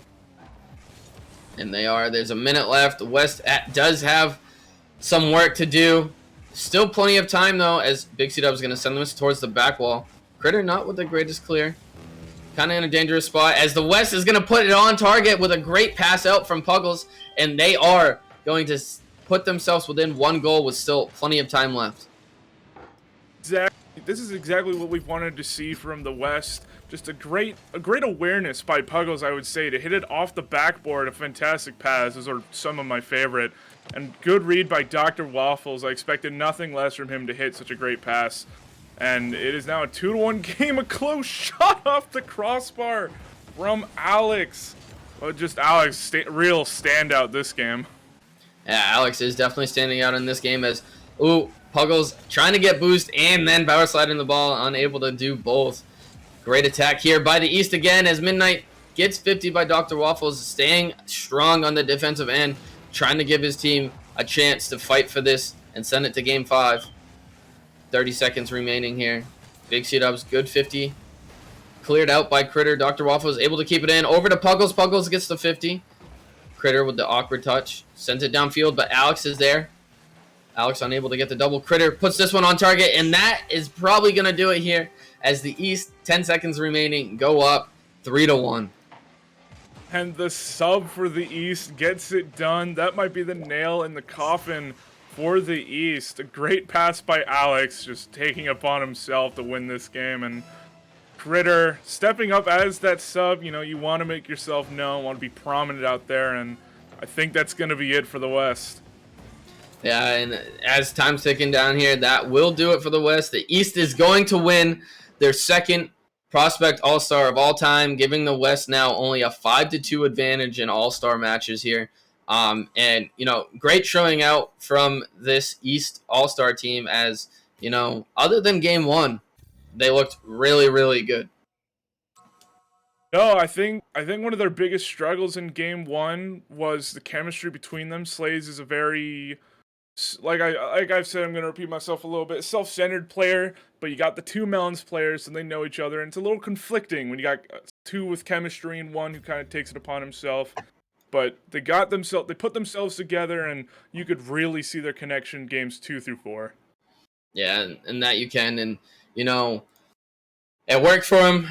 Hats off and congratulations to the East Prospect team. You know, I hate to see it being a West Prospect player myself, so congratulations to you guys. But we are, you know, still quite running on behind on schedule, so we're gonna take a quick break, and then we will be back with that Challenger All-Star action, East versus West, and we'll see you in a couple minutes, everyone.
started to fall, and where were you? How could I know you were falling too? Grabbing the wind, cutting my skin, but it's hard because I'm falling. Tell me why I'm falling. Oh, life's calling, but it's hard because I'm falling. Hey, welcome back everybody for another All-Star match we got coming up here. This time in the Challenger League. Once again, a battle between the East and the West, and I'm joined here with Crispy. How you doing, Crispy? Pretty good, Bagels. How are you? Doing good. It's hot, but besides that, I'm doing pretty good. Ready to see our dictator, our Lord and Savior, the Overlord on the field today, Rockerman, who I believe missed out last season playing. I think he got the selection, but he wasn't actually playing. So we'll get to see him play this time for the East. A few sub-ins on the East, actually. Merely is going to be subbing in as well. So Rockerman, the reserve, and Merely coming out for the East. And I think Ethan is not going to be playing on the Western side of things. So Sands, another manager, going to be stepping in. So a battle of the managers here, along with the East and West. Indeed, a lot of big names out here. We know Isaac and Kyle couldn't make it, but we do know Cottony and Sands and Ethan, all big names in the Nemesis group. So I'm excited to see everybody play Bagels. Yeah, indeed. And I think we are going to running a little bit behind here, so I'm sure Crip will. Yep, he is in fact given them the sign to join on up here. So we will get this one underway here in just a few seconds. But what was it? Did the reverse sweep come out on the novice side of things earlier? I think that's what happened. Not pretty sure that's what happened. The West won. I'm not gonna, I wasn't paying exactly attention to what happened in Prospect, but I think the East may have won.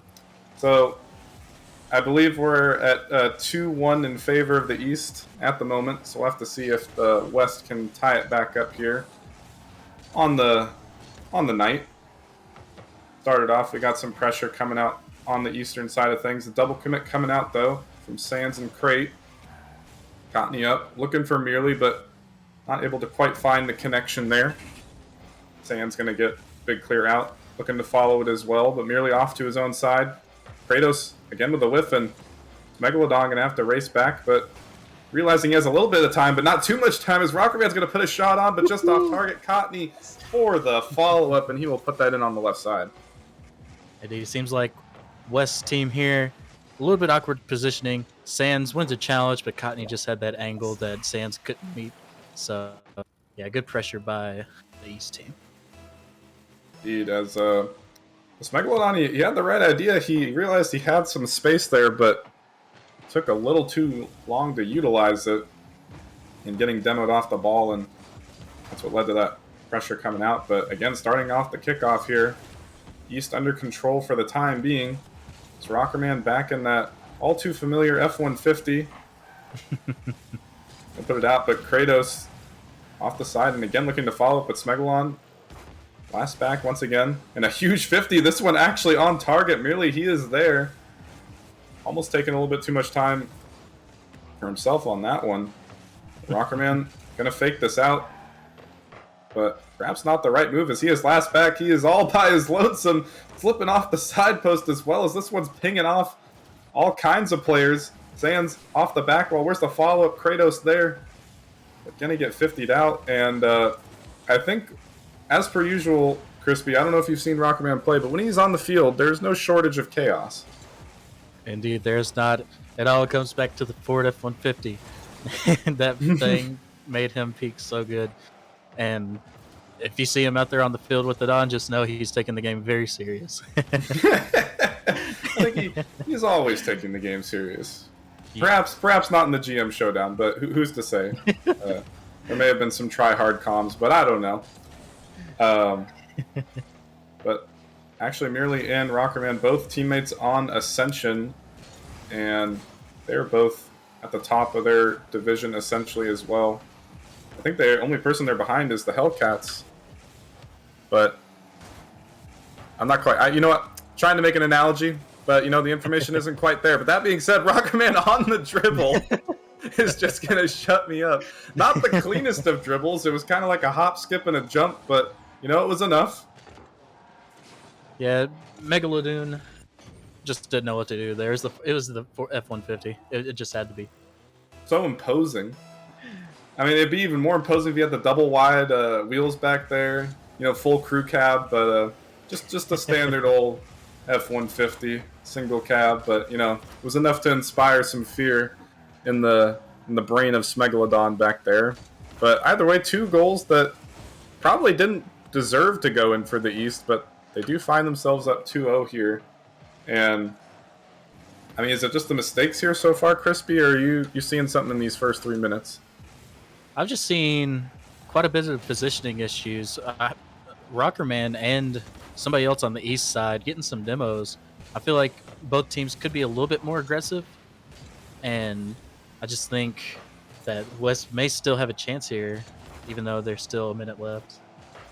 I mean, definitely plenty of time to come back, although another whiff will leave an open net, and the time going to be even more of a pressing issue, as Merely will score that one in with a comfortable 3-0 lead now. But again, all 3 goals off of very simple errors, and looking to have the West remedy those in Game 2, assuming they don't come back with 3 goals in a minute and a half. Indeed, it'd be one heck of a comeback there, but there's still plenty of time. And a chance developing right now is Smegalodon looking to get this one out to the middle, perhaps. Was waiting for the goalie to jump and go for a bump attempt, but Kratos here for the shot. And the last time Kratos was on stream, I think he got an insane amount of goals and hasn't put anything substantial on yet, but back-to-back shots, but not enough power on either of those to go through. Oh yeah, go ahead. Merely, point-wise, has 5 saves on the backboard so far, almost taken all of West's goals. Just good defense from the East team so far. Yeah, and the last shot from Kratos was actually well placed and with power, and he is going to finally put one through as this one an open net, and the West finally get on the board.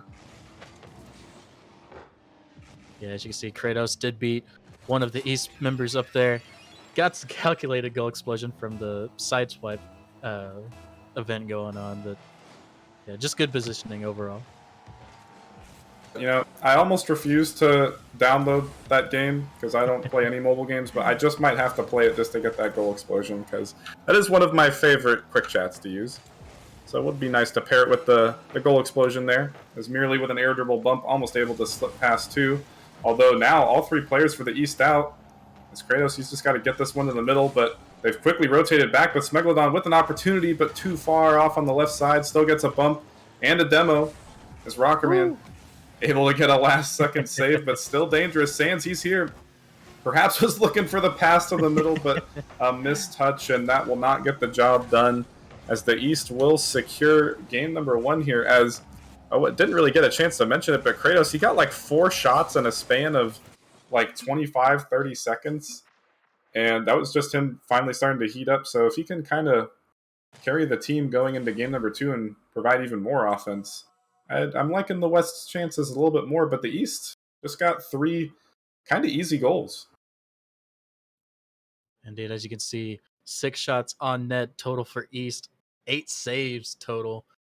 Which West, if I can do my math right, West had 9 shots on goal. So yeah, just good defense from East. I feel like West could buckle down on the positioning, and I feel like it'd be a close match. Yeah, I mean, like you mentioned earlier, Merely with the 5 saves there. Although, 8 of the 9 shots were saved, and the only one that wasn't saved was an open net. So there was nobody even in the net. So every other shot that was put on was ultimately saved out right there. As Fort Fan, aka Ethan, has now joined the lobby, who I believe will be going on the western side of things. As yes, Sands has left the match, so perhaps this might even spark the offense a little bit more here for the West, but we will have to see. Now, into game number 2 here, I'm liking the West chances. I don't know too much about Ethan, but Sands, solid player, solid management member. But the skill on the Rocket League field is a bit questionable at times. So we'll have to see if this is in fact an upgrade. As Kratos with the open net, with the car change to the Merc, also an interesting choice. But you know what? The All-Star game is, some people take it seriously. Some people kind of meme on it. I mean, I use the gizmo and it has cupcake wheels and whatnot, but Ethan going to make his presence known immediately in the first 20 seconds. Indeed, Kratos with the nice pass up. Ethan was ready. Murley, not sure what he's doing there, but kind of just backflipped, as we call it. But yeah, just good shot on that by Ethan. Yeah, I mean, it was a quick passing play coming out, but really not quite able to corral that one in the net. But good start here for the West. And again, off the kickoff, more pressure outcoming as Sands going to get 50'd out from Merely, but no boost to try and work his way out for a clear. And Cottony going to cut him off, but this one just dishes itself back to the middle. Two players on the backboard, a 50 to the middle. Megalodon and Ethan both there, and he actually blocks his own teammate's shot. Dangerous now on the opposite side. Kratos somehow has enough boost to still get up to that. As, again, Rockerman is on the field. Chaos ensues, Crispy. Indeed, we just complete chaos. Oh, I'd be scared of that, man. Oh my goodness! As a double demo and nobody's here for the shot. Cottony getting absolutely muscled out on the goal line, and they're just taking all the time in the world. And I honestly can't explain the last 10 seconds right there. I want to say we're watching challenger players, but that felt like a novice moment to me. I mean, that's what we usually see. Oh. That was a series of novice moments that almost turned into calamity for the East. I mean, there was a pre-flip double demo. I'm not even quite sure how the hell that happened, but either way, the East find themselves back on offense. Merely, he's looking for the double tap, and he will find it on the right-hand side. Nobody jumping for the West, but either way, a clinical shot from Merely. Yeah, Merely was just up on the ceiling for that one, and Megalodon could have possibly saved that, but just unfortunate event. Yeah, and Merely, we do freestyle a lot in unranked, so definitely no doubt in my thoughts of his capabilities to make that shot. So, but definitely a lot of space being given to him. You don't want to give him that space on the competitive side of things. But either way, tie game. As it stands right now, Rockerman on the backboard with a huge clear out. This one could be dangerous. Ethan, he's got to race back, and he hits it off his own post, but Cottony taking it slow. But Smegalodon with the pre-jump having no part of that. Merely on his own side now, taking it slow. Gets a good 50. And looking to follow it as well, as the rest of the West was not in quite of an array to make a play on that ball. Now off their own corner, here's Cottony. Got the solo play, he's got the boost, looking for the flip reset. He finds it, but it's a bit of a half flip, but either way, a fake underneath, a mistake, but Rockerman finds contact. We all know Cottony is a one's main, so nothing should be surprising to see those kind of mechanics there. Kratos looked like he got a ghost touch there, but Rockerman was just able to slide it underneath and secure a one-goal lead with the East. Yeah, I mean, I think he was expecting a better shot from Rockerman, and honestly, I was too, but maybe Rockerman had the 200 IQ play of slipping it underneath him. But that will be the go-ahead goal here for now. So we got 2 minutes left, as the West seemingly had all the pressure in the first few minutes of the game. Then the Cottony solo play came out right there to take the lead, and now Cottony, huge clear up. But Kratos taking his time in the corner, looking for a flick over one, but this hands it straight into Merely. He's looking for another double tap off of the corner. He definitely wanted to flip twice in one game right there, but not able to find it. But, I mean, Crispy, we're definitely seeing... hold on. I was going to say, we're definitely seeing a better West team here, and Kratos will tie it up. Indeed, Fort was able to pop it out from that corner, and then all of East just jumping to try and save that, but seemed like Kratos was just there to slot it in. You know, Crispy, that wasn't just all of the East. That was all 6 players in the lobby that jumped for that ball. That was definitely a spectacle to behold. Very magical moment. Oh, as a large number of players up for these balls as well, and eventually will work their way into the hands of Rockerman for a solid goal. And Cottney with a really good touch that put the rest of the West in disarray right there, and nobody quite able to get back to that one. Rockerman with the one F-150, just peak performance. Driven Ford Tough or whatever it is. Oh, as he's got an open. Oh, and he missed the shot, but Kratos there for the follow-up. And goal after goal here in game number 2. Yeah, nice demo by Megalodoon there. Ethan tried to get a nice clip there, but sadly it just bounced off, and then Kratos was able to finish it off. Yeah, I thought that one was going to trickle its way in off of the side post, but it just bounced off back to the middle. But either way, the West still able to capitalize, and Kratos to the middle. Where's the follow-up? It's Megalodon there. Still, Ethan, he's up, and Rockerman was going for the squishy, but too little too late, and the West have battled back. And 7 goals later, the West have the lead. And merely almost had it there, but yeah, just a nice shot by Ethan. That's all we could say. Yeah, good read off the backboard, and I thought that was a clean hit, but he actually just 50'd his way through Merely there, so able to muscle his way for another goal. But Merely with the pre-flip, he's looking for the top right side again, and he will find it. But again, great shot, but I need somebody jumping right here. Nobody went up. Indeed, it's just like I said last game, positioning for the West was a little rough, but it seems like this team here is just able to peek through on that offensive pressure, unlike last game. Definitely some heavy offense here in game 2. I believe we've almost quadrupled the amount of goals from game number 1 here.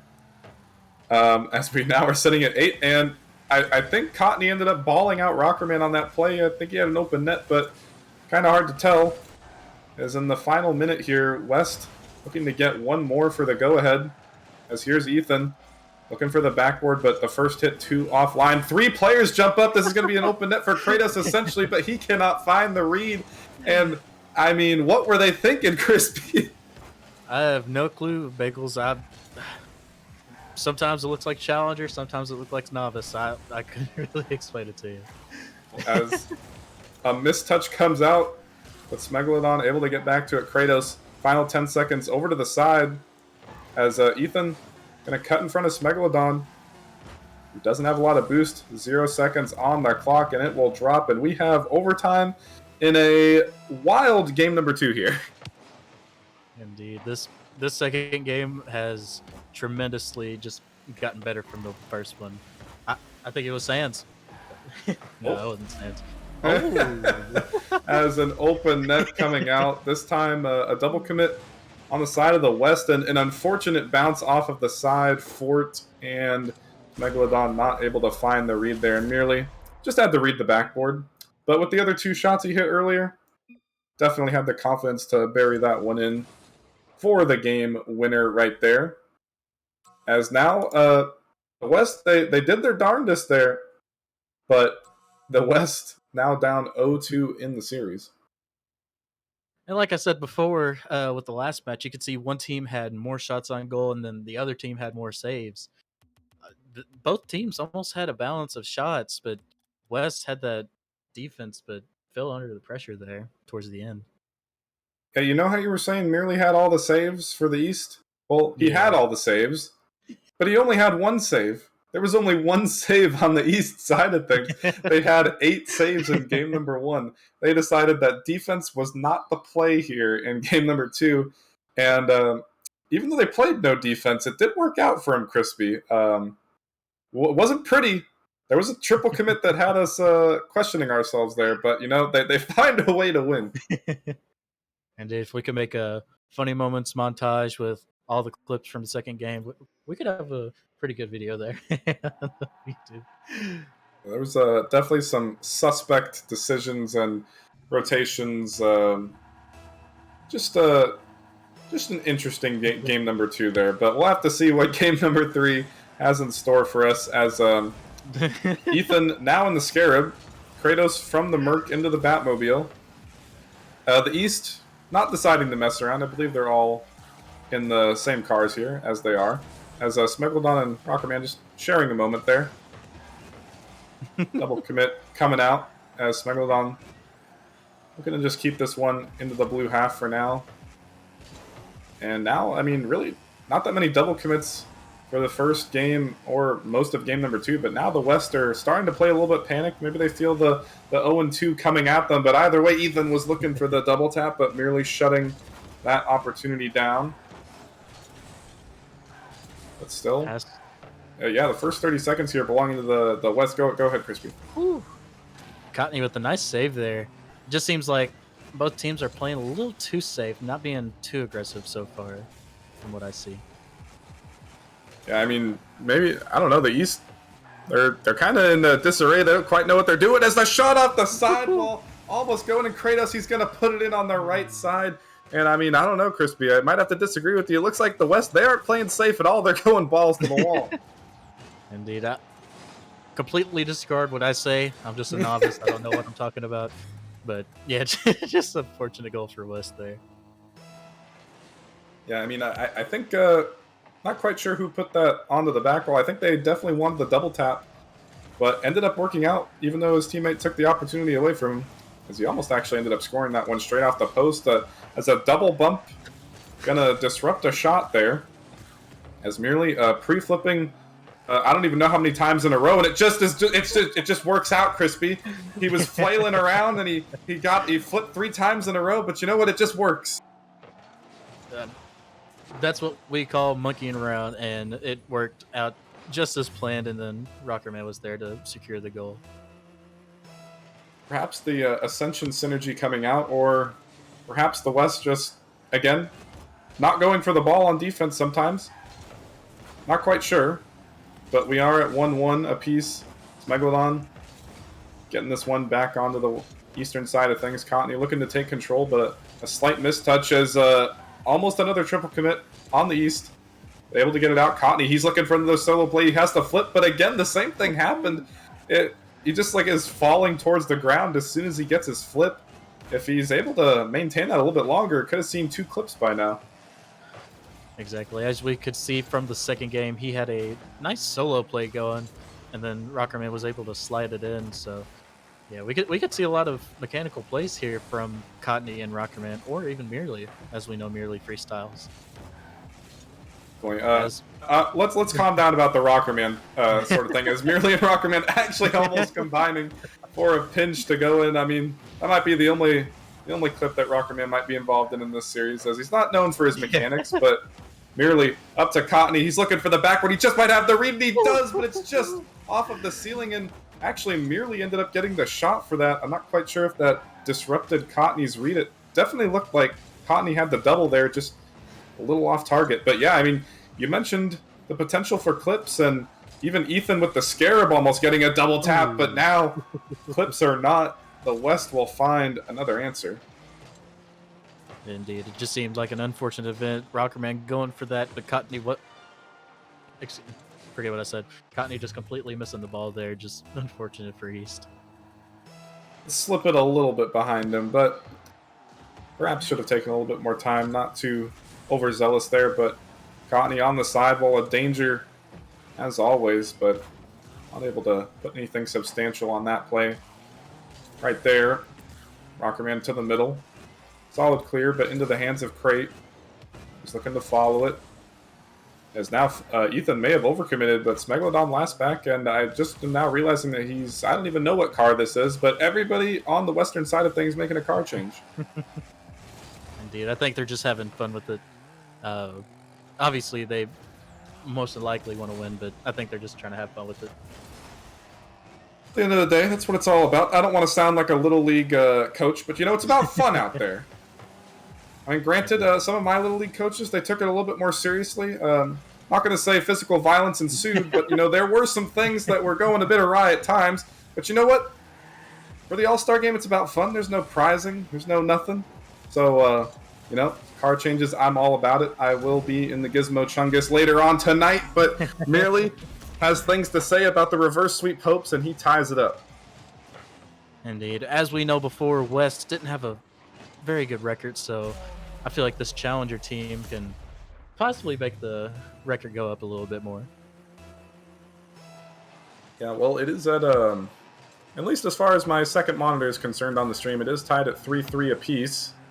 So somebody will be breaking the overall record here for the seasons.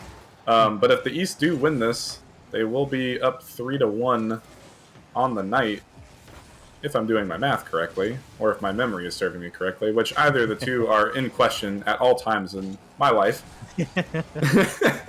As Kratos was looking to get this one, but he's just bullying the East players off the ball. Double commit comes out for the West, but still able to keep the pressure up. Cottney, he's looking for a pinch.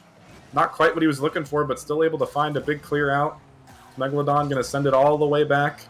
As nobody quite really going. Cottney, he makes a mistouch. Rockerman bumping into Cottney, not able to find any contact. Just absolute buffoonery happening in this corner, but merely he's looking for one more play in the final seconds, and a team bump is going to happen.